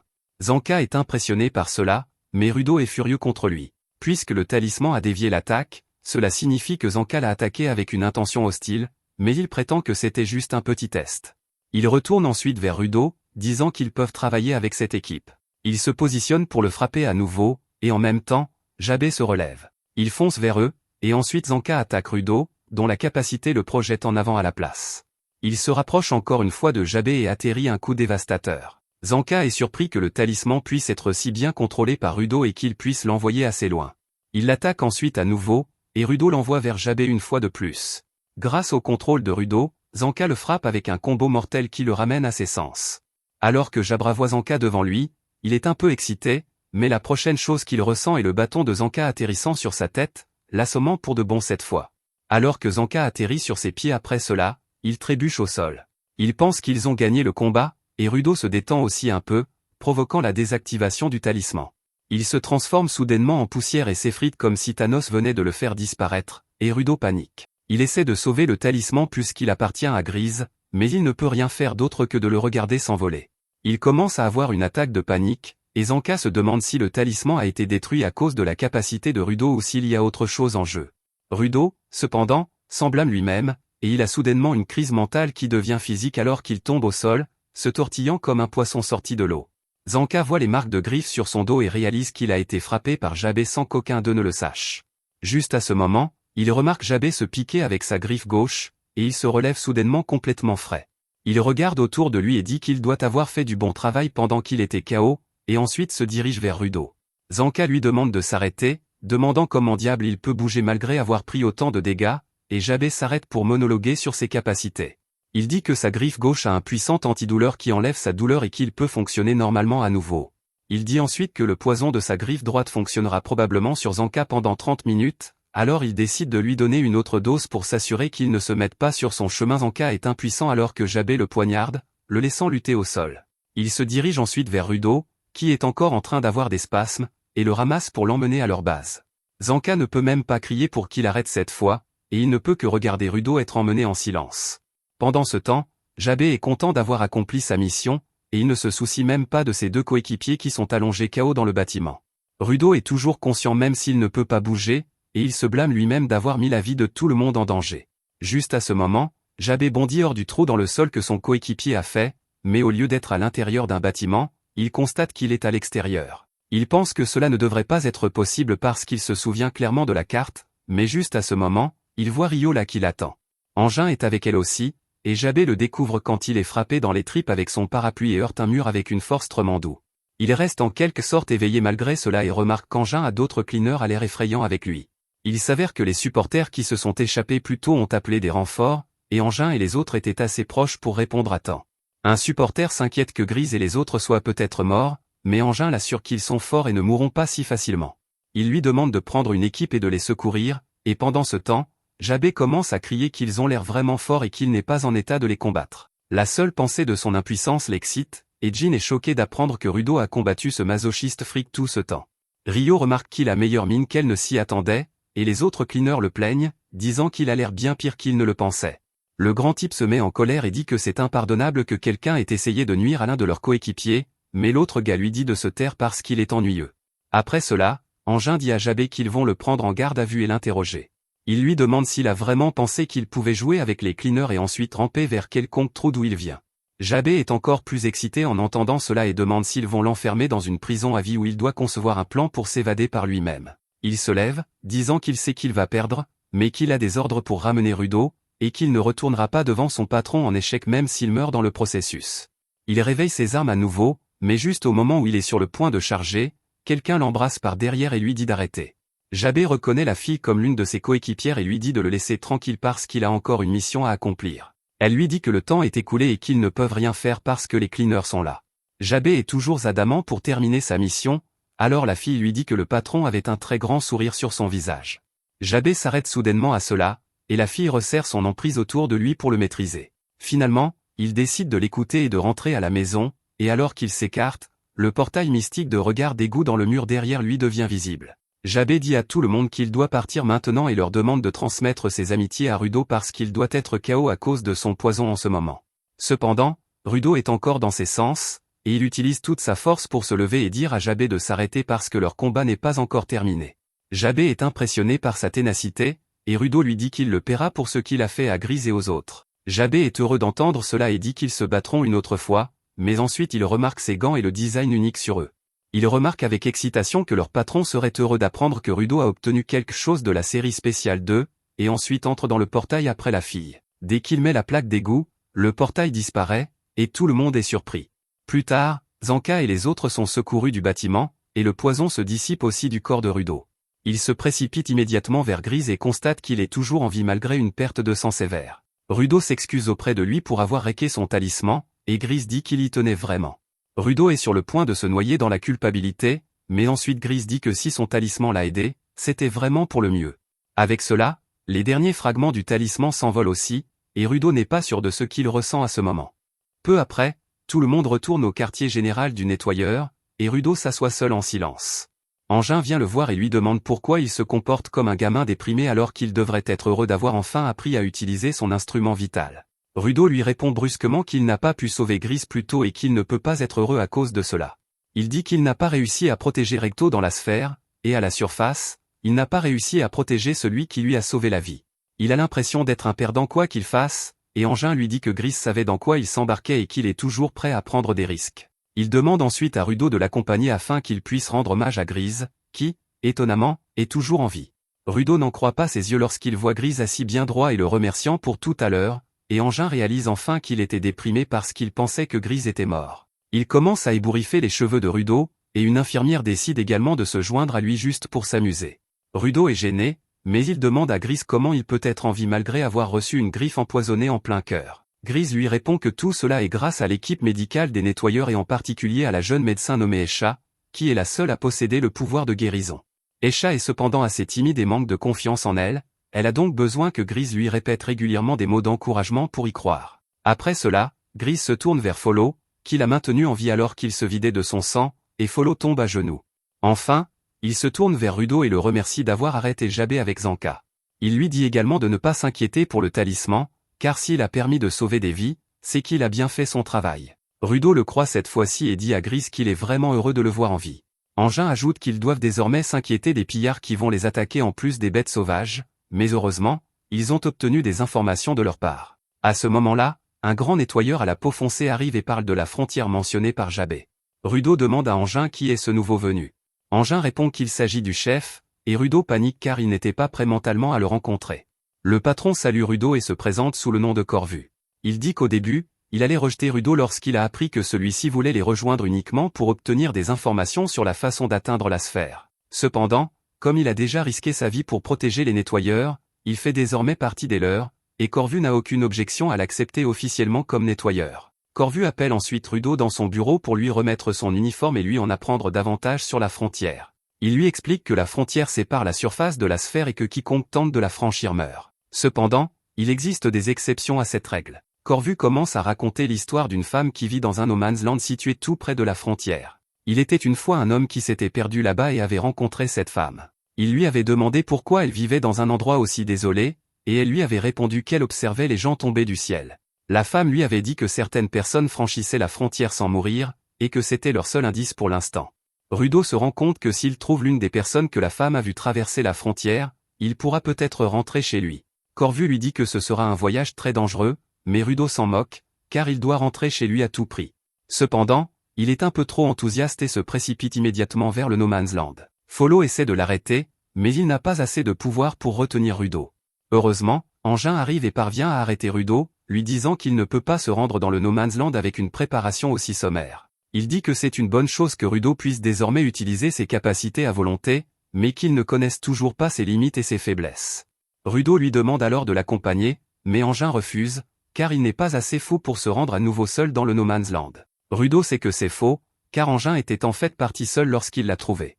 Quoi qu'il en soit, Engin lui dit qu'ils finiront par se rendre dans ce territoire dangereux, mais que pour l'instant, ils doivent se concentrer sur l'entraînement de Rudo, la recherche d'informations sur les bêtes sauvages et la collecte d'informations supplémentaires sur les pillards. En parlant des pillards, Rudo demande à Engin comment des voleurs comme eux peuvent être des donneurs. Engin répond qu'être une bonne personne et traiter les objets avec soin ne sont pas la même chose, les personnes qui prennent soin de leurs objets et éveillent leur pouvoir deviennent des donneurs, même si ce sont des ordures humaines. Il ajoute qu'il y a des gens qui détestent les donneurs de toutes sortes parce que, d'un point de vue normal, toute personne qui s'attache excessivement à un seul objet paraîtra bizarre. Après cela, Engin dit à Rudo de se reposer aujourd'hui, car il a eu beaucoup d'actions ces derniers temps. Rudo obéit à son ordre et essaie de se reposer dans sa chambre, mais avec un TDAH qui occupe 90% de son petit cerveau, il n'arrive même pas à se détendre. Il commence à se demander s'il ne devrait pas se faufiler dehors pour aller chercher quelque chose de valeur dans les poubelles, quand soudain, Rio enfonce sa porte, car elle n'a pas l'intention de le laisser se reposer. Elle décide de faire visiter le quartier général à Rudo, qui lui dit que cet endroit contient beaucoup plus de choses que la sphère. Rio devient curieuse au sujet de la sphère et lui demande ce qu'il a fait là-haut.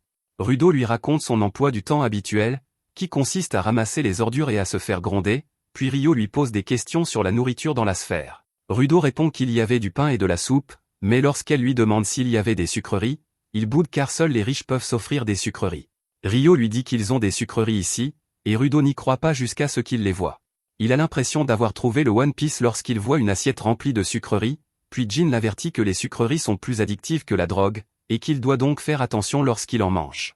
Il explique ensuite qu'en raison de la pollution à la surface, ils ne peuvent pas cultiver beaucoup, mais qu'il existe un groupe appelé les Binder, qui rassemble des givers spécialisés dans la cuisine. Ce sont eux qui fabriquent et vendent ces sucreries, et grâce à eux, les sucreries ne sont pas vraiment rares à la surface. Rudo prend une bouchée avec des mains tremblantes, et dès qu'il goûte les bonbons pour la première fois, il a l'impression d'avoir atteint l'illumination.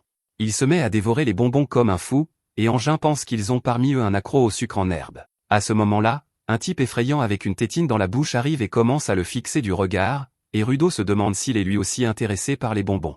Il ne veut rien partager, mais il se force tout de même à donner un bonbon à l'étrange personnage, qui le lui arrache des mains et lui répond avec arrogance. Rudo ne s'en soucie pas vraiment et continue à manger des bonbons jusqu'à ce qu'il ait une réaction étrange et se transforme en ballon, ce qui effraie Zanka. Quoi qu'il en soit, une fois que Rudo a digéré les bonbons et retrouvé son état normal, il est temps pour lui de commencer son entraînement, mais il n'arrive pas à puiser le pouvoir du couteau qu'il tient. Ryo et Engin se moquent de lui demandant s'il a oublié comment accéder à son pouvoir après avoir mangé trop de bonbons, mais Anka réfléchit de manière plus rationnelle. Il estime que, puisque Rudo aime réparer les objets cassés, il a besoin d'un objet cassé pour déclencher son pouvoir. Il rassemble immédiatement quelques objets trouvés dans la décharge locale et demande à Rudo si quelque chose ici lui semble approprié. Rudo ramasse immédiatement un objet triangulaire cassé et utilise son pouvoir pour le transformer en une sorte d'arme. Tout le monde est impressionné par la déduction de Zanka, et il est flatté lorsqu'Engin le félicite. Il demande ensuite à Rudo d'essayer de réveiller d'autres objets en même temps, et il parvient à transformer 2 autres objets en armes. Cependant, il se met soudainement à saigner abondamment du nez et s'effondre, et Engin remarque qu'il avait déjà observé ce phénomène le jour de leur première rencontre. Il dit que la qualité de ses gants est peut-être si intense que son corps ne peut pas suivre. Rudo lui demande ce qu'est la qualité, et Engin explique que plus un objet est entretenu longtemps, plus il devient solide et plus sa qualité est élevée. Les objets de haute qualité sont plus puissants, mais ils sont également plus épuisants. Zanka est d'accord, et il pense que si Rudo a pris soin de ses gants depuis son enfance, ils sont forcément de haute qualité. Cependant, il se demande également si cela a un rapport avec la série mentionnée par Jabé. Pendant ce temps, Rudo se demande pourquoi les armes qu'il active finissent par se transformer en poussière. Il dit que les objets sont actuellement en parfait état et se demande s'il y a une limite de temps. Cependant, Ryo a une autre théorie. Elle suggère que les objets disparaissent peut-être parce qu'ils ont rempli leur fonction. Elle dit que le pouvoir de Rudo consiste à réparer et à faire ressortir tout le potentiel des objets que les autres ont jetés. Ce faisant, il donne aux objets une chance de remplir leur fonction, et une fois qu'ils ont rempli leur rôle, ils disparaissent. Zanka est également d'accord avec cette idée, affirmant que le talisman de Grise n'a disparu qu'après la fin du combat, lorsque Rudo s'est senti en sécurité. Engin apprécie également cette théorie et dit à Rudo qu'il n'a détruit ni le talisman ni aucun autre objet qu'il a utilisé. Au lieu de cela, il veut que Rudo considère cela comme une dernière chance pour les objets jetés et cassés de finir leur vie dans un feu d'artifice. Rudo réalise enfin que son pouvoir ne consiste pas à casser des choses, mais à leur donner une chance de briller. À ce moment-là, Ryo lui pose des questions sur la série mentionnée par Jabé, et Rudo commence à se demander s'il existe d'autres objets comme ses gants. Ryo lui demande alors si ses gants ont un nom, et il est déconcerté par la question. Ryo lui explique que lorsqu'on aime quelque chose, on lui donne un nom, ses ciseaux s'appellent les Reapers, le parapluie d'Engin s'appelle un Breaker, et Zanka appelle son bâton Lovely Assistaf. Rudo est surpris d'entendre tout cela, puis Engin lui dit de trouver rapidement un bon nom pour ses gants. Plus tard dans la nuit, Rudo lave ses gants, et lorsqu'il sort de la salle de bain, il est choqué de voir Ryo allongé sur son lit. Rudo est stupéfait et lui demande ce qu'elle fait là. Ryo répond que sa chambre est juste à l'étage, qu'elle l'a entendu gémir et se plaindre, qu'elle s'est inquiétée pour lui et qu'elle est entrée dans sa chambre par la fenêtre. Rudo comprend alors la situation, et Ryo lui demande s'il souffrait à cause des blessures sur ses mains, qui ont l'air vraiment horribles. Il cache immédiatement ses mains et lui dit qu'elles lui font beaucoup moins mal quand il porte ses gants, mais qu'il doit les laver de temps en temps. Ryo lui demande d'où viennent ses blessures, car elles semblent encore pires qu'une brûlure. Rudo répond qu'elle doit poser la question à ses parents âgés, et Ryo comprend ce qu'il veut dire. Elle dit que les parents leur donnent beaucoup de choses, le traumatisme étant en tête de liste.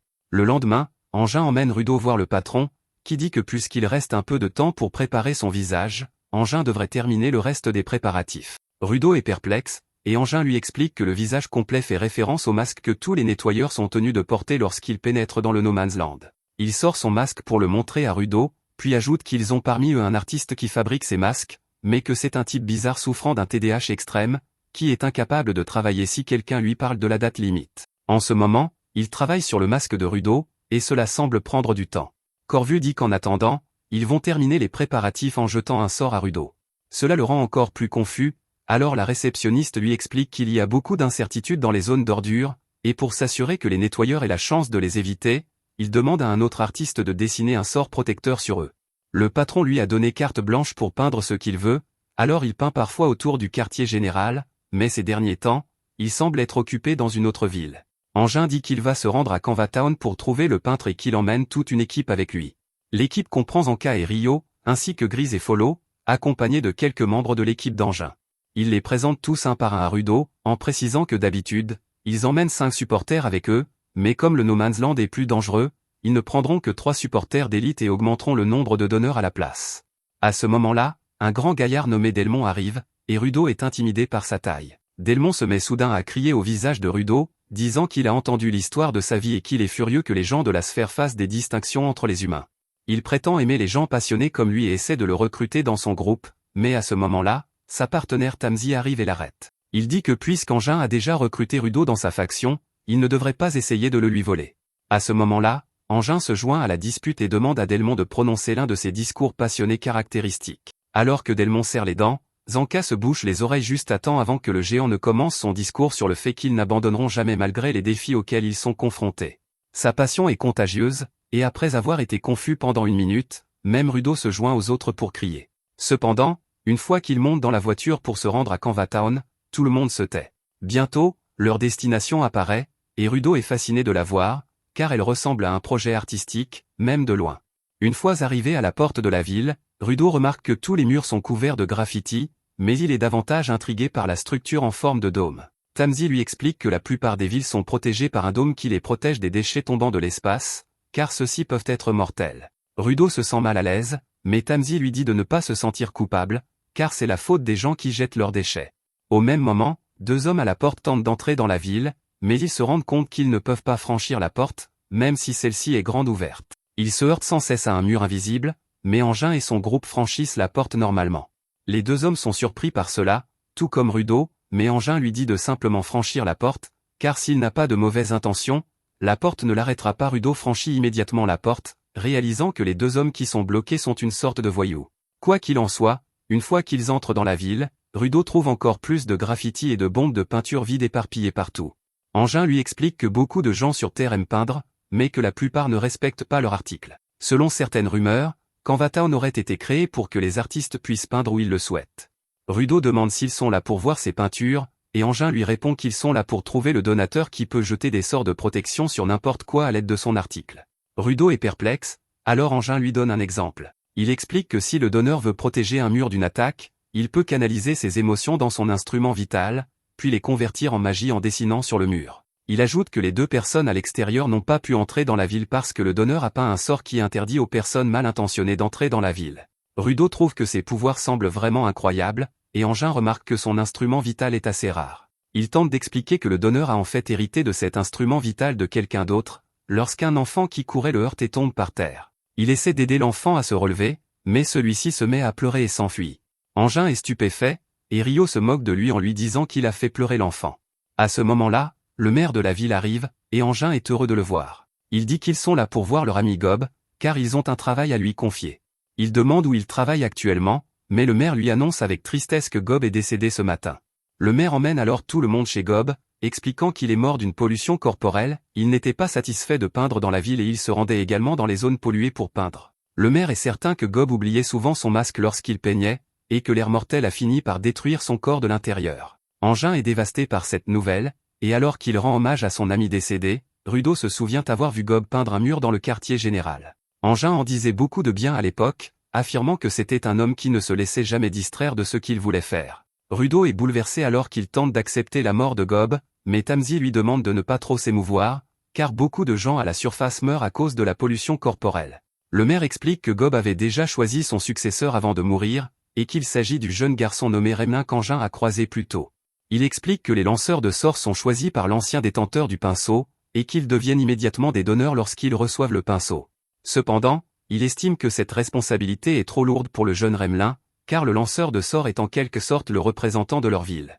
Rudo est choqué d'apprendre cela, mais Follow et Tamzi lui expliquent que la transmission d'un instrument vital est très rare, mais quelle est logique puisque le pouvoir de l'instrument vital a déjà été éveillé et que celui qui le reçoit doit simplement avoir le potentiel pour devenir un donneur. Le maire dit ensuite que Remlin et Gob étaient comme des frères et sœurs, et qu'il faudra donc laisser à l'enfant le temps de se remettre de cette perte. Il explique à Engin que lui et ses amis nettoyeurs vont prendre du retard à cause de cela, mais Engin lui répond qu'il n'y a pas lieu de se précipiter dans une situation aussi délicate. Le maire se met soudain à pleurer, disant que Gob peignait avec trop de joie dans le cœur et qu'il n'arrive pas à croire qu'il soit mort. Engin comprend très bien ses sentiments, car il était toujours émerveillé lorsqu'il voyait Gob peindre avec un grand sourire sur le visage.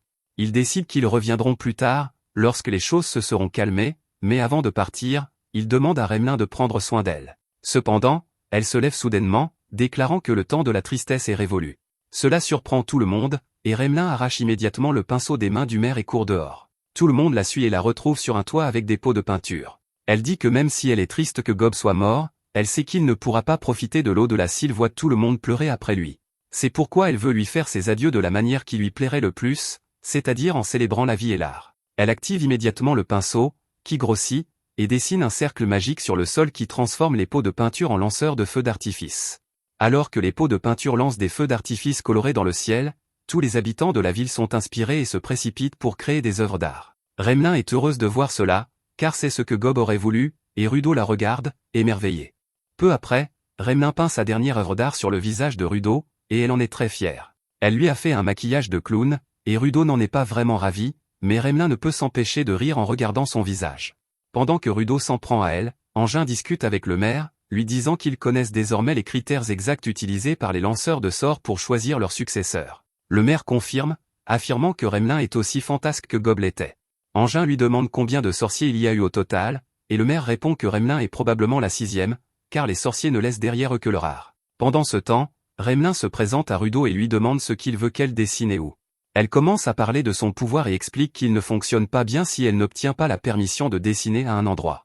Engin se souvient que c'était également le cas avec Gob, et il demande au maire si tous les lanceurs de sorts héritent du même pouvoir. Le maire répond qu'ils obtiennent des pouvoirs similaires, mais qu'il y a parfois des différences. Engin pense que l'instrument vital leur confère les mêmes pouvoirs et que la différence provient de la personnalité du lanceur de sorts, mais Remelin lui dit qu'il se trompe.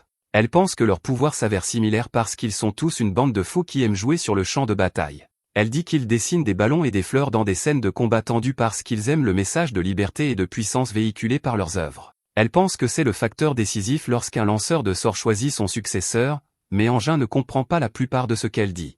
Il en conclut que les lanceurs de sorts ont le même pouvoir parce qu'ils pensent de la même manière, mais Remelin n'est pas d'accord non plus. Elle dit qu'ils ont des façons de penser différentes et qu'ils dessinent également des choses différentes, ce qui rend Engin encore plus confus.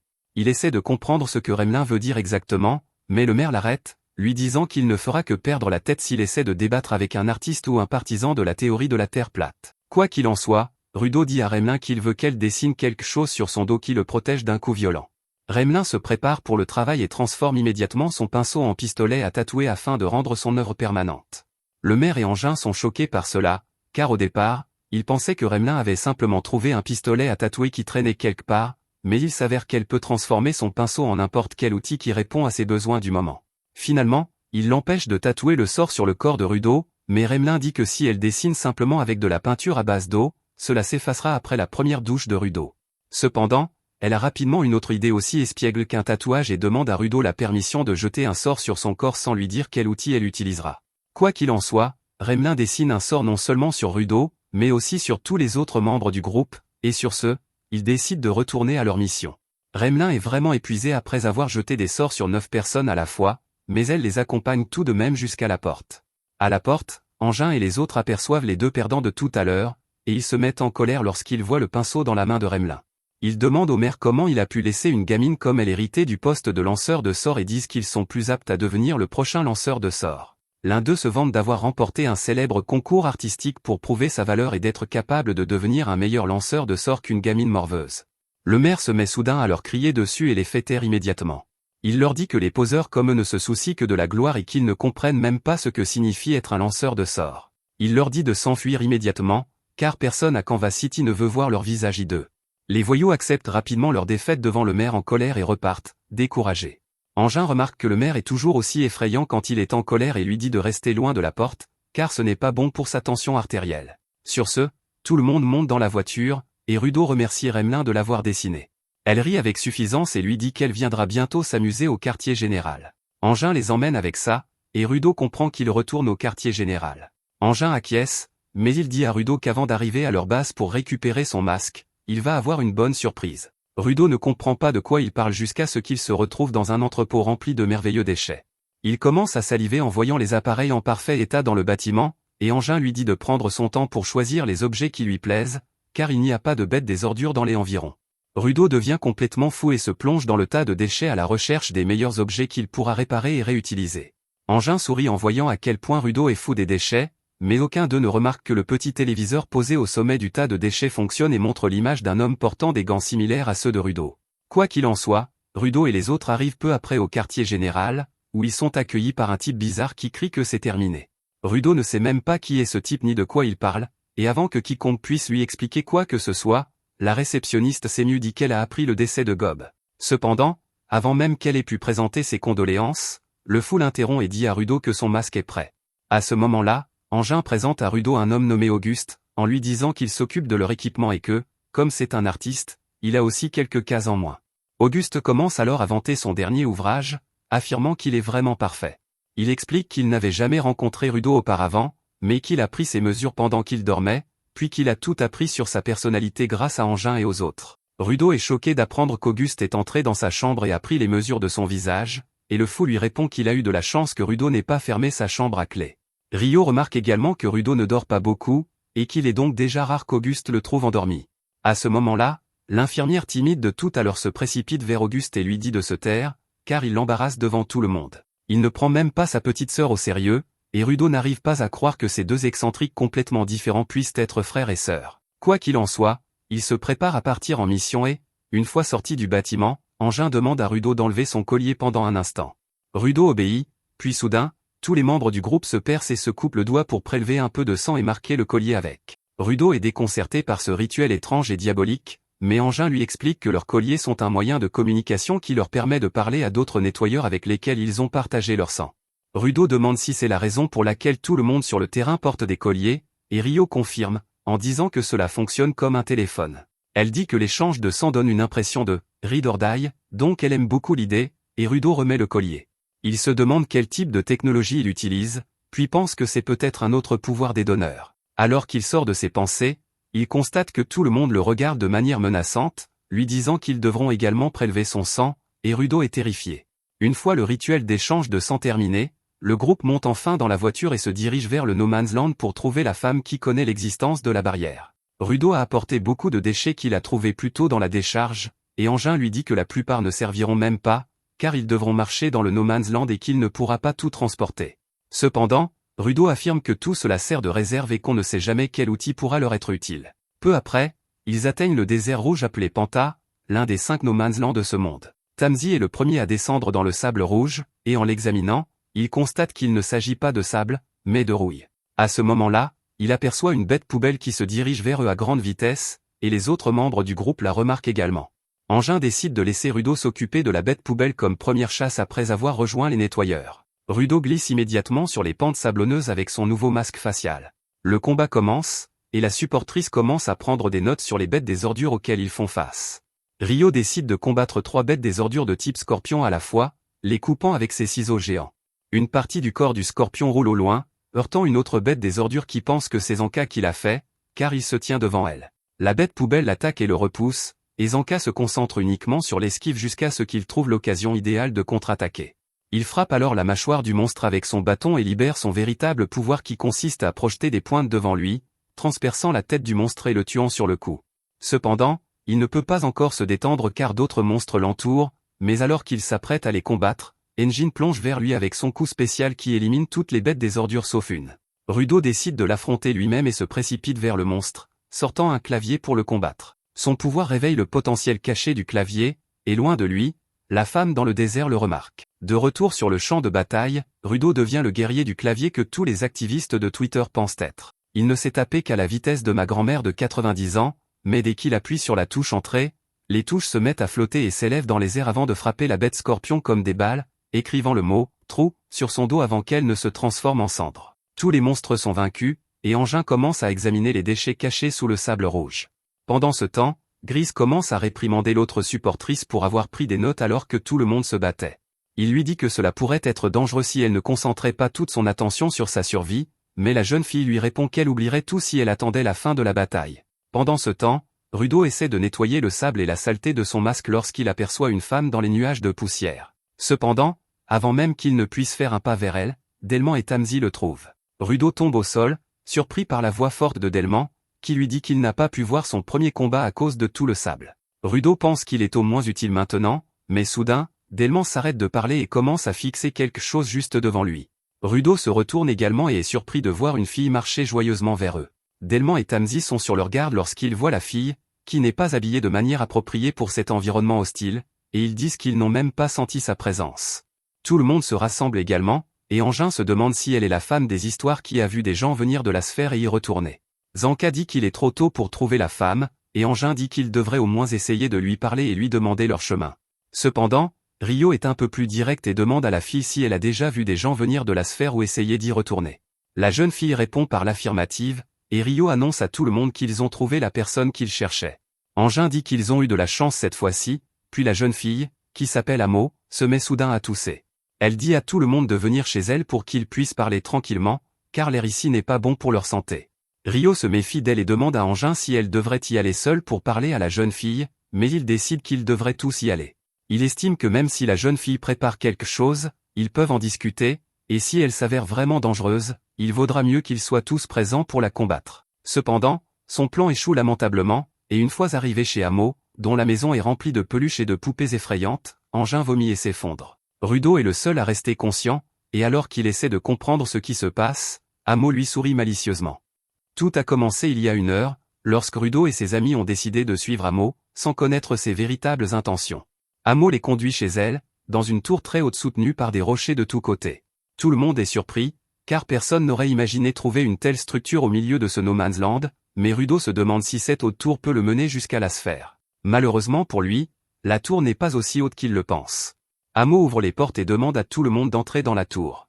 Une fois à l'intérieur, il trouve une énorme porte qui a été verrouillée et solidement enchaînée, et Grise remarque qu'il n'aime pas l'aspect de cet endroit. Amo lui répond qu'il s'agit du salon et qu'il est vraiment en désordre, mais qu'il devrait venir dans sa chambre pour profiter de son hospitalité. Ils la suivent à travers la tour étrangement bien entretenue, et en chemin, Amo leur demande d'enlever leur masque, car le gaz nocif de l'extérieur ne peut pas pénétrer ici. Elle dit que c'est un peu effrayant et irrespectueux de continuer à porter des masques dans sa maison. Une fois arrivé dans sa chambre, tout le monde enlève son masque, et Amo est vraiment étonné de voir leur visage. Ils sont également surpris de voir que sa chambre est assez fantaisiste par rapport à son environnement, et la femme qui l'accompagne le note également. Rudo se demande comment elle a pu se procurer autant de choses au milieu de ce désert pollué, mais Amo leur demande alors de quoi il voulait parler. Rudo échange un signe de tête avec Engin avant de s'approcher d'Amo et de lui demander si elle peut lui en dire plus sur les personnes qui peuvent se déplacer librement entre la surface et la sphère. Amo n'aime pas ce sujet et dit qu'il devrait plutôt parler de leur coup de cœur et d'autres choses. Tout le monde est abasourdi par cette réponse, et Amo dit qu'elle aime les gens qui ont une forte odeur, et que l'odeur compte plus pour elle que le visage. Rudo se demande s'il s'agit de la sœur perdue de Tanjiro, puis Amo prend une grande inspiration pour déclarer que le grand gaillard à l'arrière est le plus attirant à ses yeux. Elle se met à sourire comme une folle, ce qui donne la chair de poule à Rudo, alors Engin décide de prendre la conversation en main. Il demande à Amo si parler d'amour et le prix qu'elle demande en échange des informations qu'elle leur donne. Il dit qu'ils veulent en savoir plus sur les personnes qui peuvent faire l'aller-retour entre la Terre et la sphère, et que si elle veut parler d'amour et de coups de cœur en échange, cela lui convient. Amo s'énerve soudainement en entendant cela et se met à crier qu'ils sont tous des crétins égoïstes qui sont venus ici uniquement pour l'utiliser. Elle dit qu'elle était vraiment heureuse que quelqu'un vienne lui parler, mais qu'il ne serait probablement pas venu ici s'il n'avait pas eu un autre objectif en tête. Elle commence à perdre le contrôle et Engin se rend compte qu'il a fait une erreur. Il essaie de contrôler la situation et dit soudainement à Amo qu'il l'aime, choquant tous ses amis. Cependant, il fait une deuxième erreur en disant cela, car même Amo peut voir qu'il ment. Elle s'effondre, disant qu'elle déteste les menteurs, alors Engin décide de dire la chose la plus vraie qui lui vient à l'esprit à ce moment-là. Il dit à Amo qu'elle devrait mieux se couvrir, car il est distrait rien qu'en la regardant. Eh bien, c'était la troisième erreur, et Amo perd complètement son sang-froid. Elle dit que les hommes qui veulent contrôler la liberté des femmes sont les pires et activent ses pouvoirs pour se battre contre lui. Engin avait depuis le début le sentiment que la fille était une donneuse, mais Rudo remarque alors que ses bottes portent la même marque que ses gants. Il ressent une étrange résonance avec son pouvoir, puis soudain, Amo dit à Delman de tirer. Engin ne comprend pas ce qu'elle veut dire, mais lorsqu'il se retourne, il voit Delman qui pointe un tuyau d'arrosage vers lui. Avant que quiconque ne comprenne ce qui se passe, Delman tire sur Engin, le mettant KO avec la forte pression de l'eau. Tout le monde est choqué par cette scène et demande à Delman comment il a pu faire ça, mais il est clairement hors de lui. Rudo s'en prend à Amo, lui demandant ce qu'elle a bien pu faire à Delman. Il dit que ses bottes ont la même marque que ses gants et lui pose la question, mais Amo ignore complètement cette partie et revient à sa question initiale, demandant à tout le monde quel genre de personnes ils aiment. Tout le monde se tait en entendant cela, et Amo leur demande pourquoi ils ne parlent pas, car c'est ainsi que fonctionne la communication. Elle dit que ce ne sera pas amusant si elle est la seule à parler, car elle reçoit rarement des invités ici. Amo dit qu'elle adore les invités, à l'exception des rabat-joie comme Engin, et demande à tout le monde de reprendre la conversation. Soudain, Zanka se dirige vers elle, car il comprend comment gérer cette fille folle. Elle n'écoute que les personnes qui jouent le jeu avec elle ou celles qui essaient de l'arrêter. Il choisit la deuxième option, car il ne laissera personne s'en prendre à son idole sans en payer le prix. Il traite Amo de vache et dit qu'elle est son ennemie, et qu'il va donc l'écraser. Amo se met à pleurer en entendant cela et lui demande comment il a pu la traiter de vache. Elle prétend qu'il est méchant avec elle alors qu'elle n'a rien fait de mal. Elle dit qu'elle est vraiment blessée, mais Zanka se rend compte qu'une attaque est imminente et parvient à esquiver un coup violent de Delman juste à temps. Zanka est certain que Delman est contrôlé comme une marionnette par Amo, mais il s'avère que son contrôle est plus profond que cela. Delman se met soudain à crier sur Zanka, lui demandant comment il a pu blesser cette fille fragile avec ses paroles dures. Il se place devant elle, affirmant qu'Amo est la raison pour laquelle il se bat et qu'il ne laissera personne lui faire du mal. Alors que tout le monde pense qu'il a subi un lavage de cerveau, Tamsi affirme qu'il pense vraiment ce qu'il dit. Il connaît suffisamment bien Delman pour savoir qu'il est sérieux en ce moment, ce qui signifie qu'il agit de son plein gré. Personne ne comprend comment cela est possible, mais Amo leur explique alors que le grand gaillard est son fan depuis des années. Cela n'a toujours pas de sens pour eux, car Delman ne trahirait pas ses amis juste pour une fille. Cependant, Amo insiste sur le fait qu'il les trahira tous juste pour l'aider. Sur son ordre, Delman active son instrument vital, qui est un tuyau d'arrosage, et il devient plus grand et plus fort à mesure que le tuyau s'allonge. Alors que tout le monde se prépare à combattre Delman, Rudo se reproche d'avoir déclenché une bagarre, où qu'il aille. Soudain, il commence à entendre des voix qui lui disent qu'il a raison, et que le sang corrompu d'un criminel ne causera que des problèmes, où qu'il aille. Alors que Rudo sombre dans des pensées négatives et la haine de soi, il entend la voix d'Amo lui dire qu'il y a un autre de ses fans ici. Elle dit qu'elle veut juste que tout le monde reste ici et s'amuse, mais que si quelqu'un essaie de perturber ce plaisir, elle ordonnera à son deuxième fan de s'occuper de lui pour de bon. Pendant ce temps, Rudo retourne dans son cauchemar, et cette fois, les gardes de la sphère sont là pour le capturer.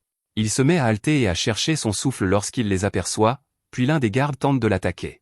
Heureusement, Tamsi le tire de son état et le sauve en même temps de l'attaque de Delman.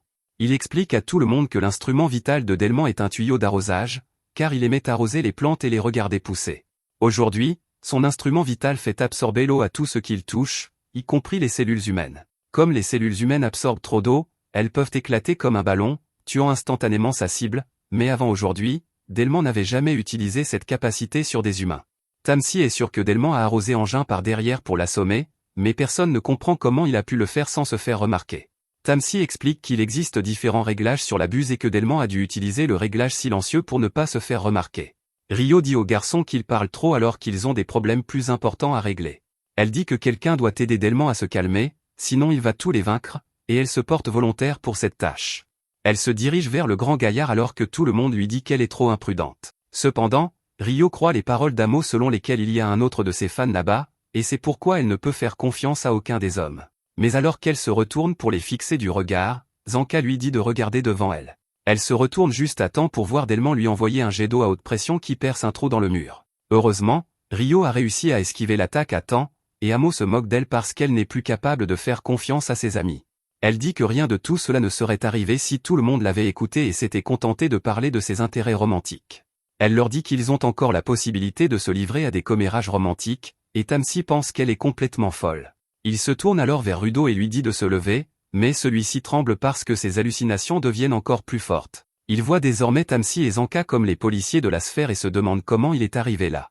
Tout le monde est perplexe, mais il remarque alors une odeur étrange dans l'air. Rudo la remarque également, et le monde illusoire qui l'entoure commence à changer à nouveau.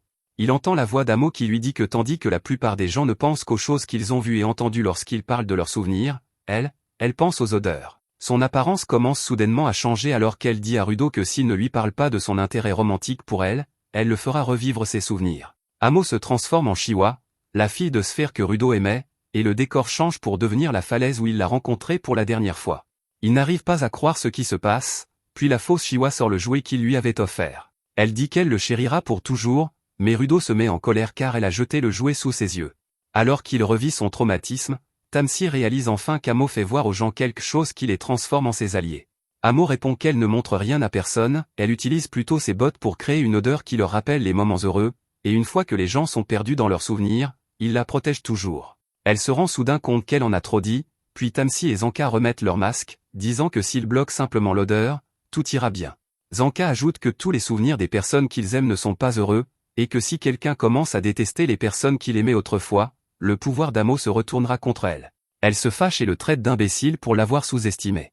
Elle déclare que ses pouvoirs ne font que faire rêver les gens des moments heureux, et au même moment, Rudo est en proie à une tourmente émotionnelle. Même s'il déteste Chiwa pour avoir jeté le jouet, il ne peut pas se mettre en colère contre elle. Le sentiment de bonheur et d'amour commence à le submerger, et il ressent soudainement le besoin de la protéger. Il voit Tamsi et Zanka comme deux soldats qui harcèlent Chiwa, et alors qu'elle appelle à l'aide, il se précipite vers elle, repoussant les deux hommes. Zanka crie après Rudo, mais celui-ci est trop loin pour l'entendre. Il pense toujours qu'ils sont les soldats de la sphère et leur dit qu'il n'est plus le faible qu'il était autrefois. Il déclare qu'il a désormais le pouvoir de protéger les personnes qu'il aime et qu'il utilisera ce pouvoir pour leur botter les fesses. Zanka et Tamsi se rendent compte que la situation est désormais terrible, mais elle empire rapidement.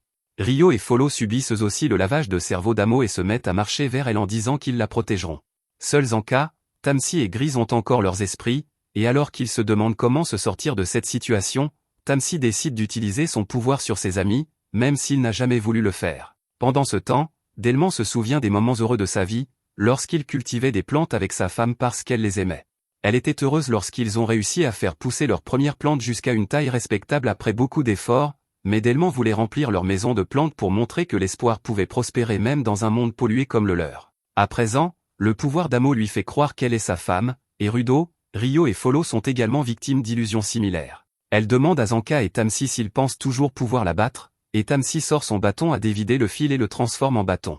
Delman pense que Tamsi et les autres sont les bandits qui ont blessé sa femme, et il se met en colère contre eux. Il se jette sur eux en même temps que Rudo et les autres, mais Tamsi active rapidement ses pouvoirs, envoyant des cordes épaisses dans toutes les directions. En une fraction de seconde, tout le monde est ligoté par ces cordes, mais Amo n'y prête pas trop attention. Elle demande à ses fans de faire quelque chose pour elle, et Ryo lutte pour se libérer des cordes qui ne font que se resserrer autour de ses jambes. Tout le monde fait de même, et Tamsi leur dit que plus ils bougent, plus les cordes se resserrent autour d'eux.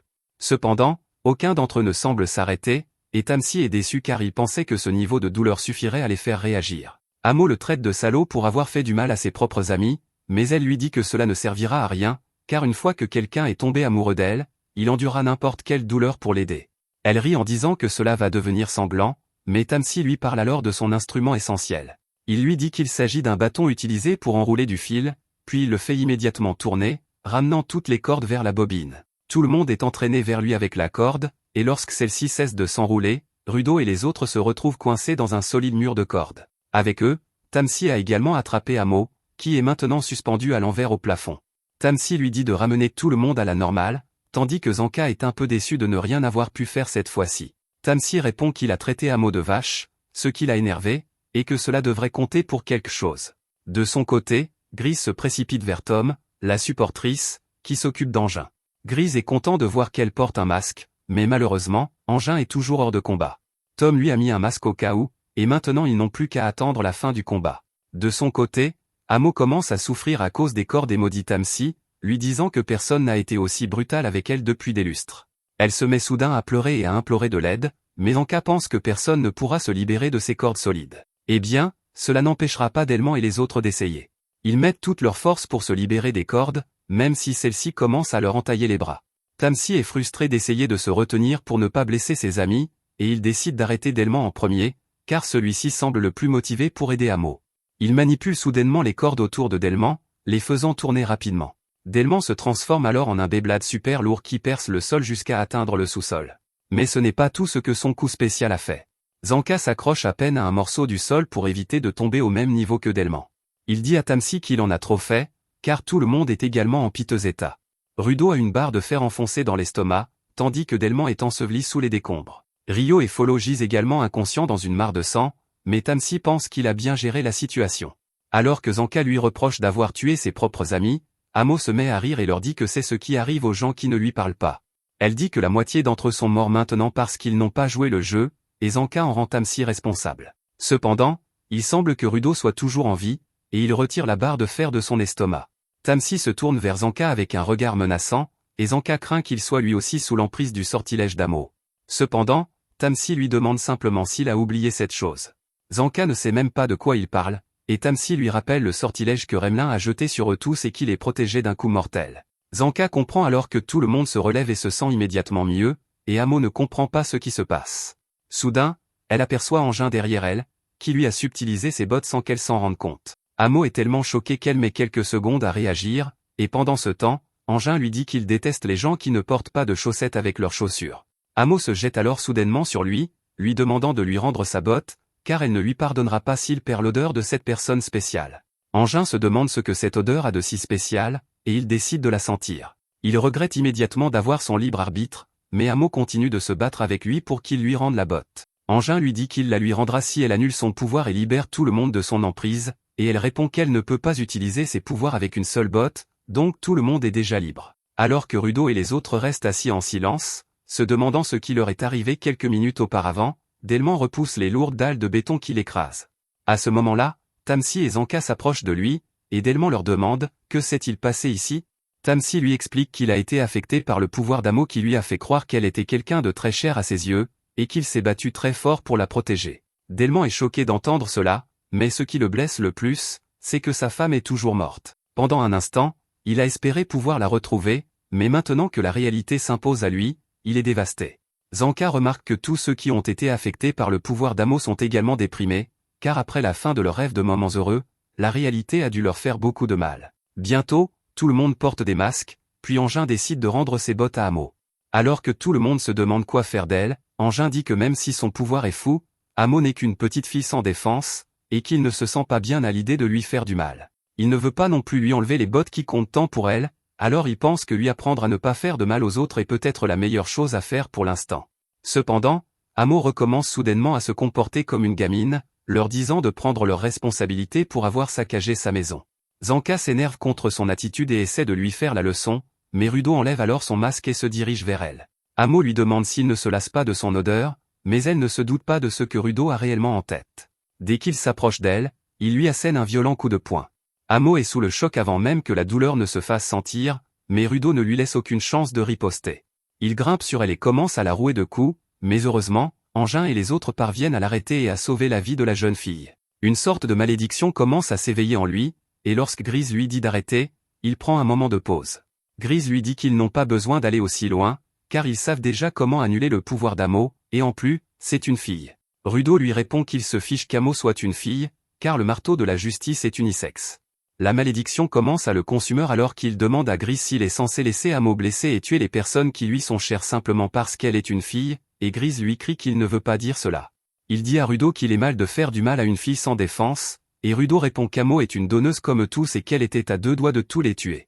Il dit qu'elle mérite encore pire pour ses actions, puis Engin décide finalement de se joindre à la conversation. Il dit à Rudo qu'il comprend son raisonnement, mais demande ensuite comment ils sont censés obtenir des informations d'Amo après qu'il l'ait battue jusqu'au sang, jusqu'à ce qu'elle pleure et morne. Rudo réalise cela petit à petit, et lorsque son cerveau de la taille d'un petit pois a enfin assimilé toutes les informations, il ne peut que fixer le visage d'Engin. Engin l'emmène dehors pour discuter et demande à Tom de soigner la fille pendant ce temps. Une fois dehors, Engin reste silencieux et Rudo devient de plus en plus nerveux.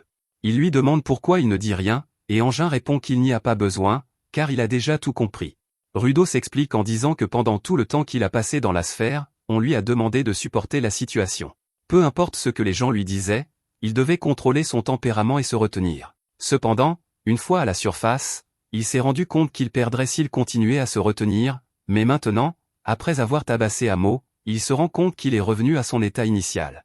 Il est toujours le même garçon impatient et violent qui attaquerait n'importe qui sans hésiter s'il lui faisait du mal. Il crie qu'il est toujours un gamin violent et que toute évolution qu'il pense avoir connue n'est qu'une illusion.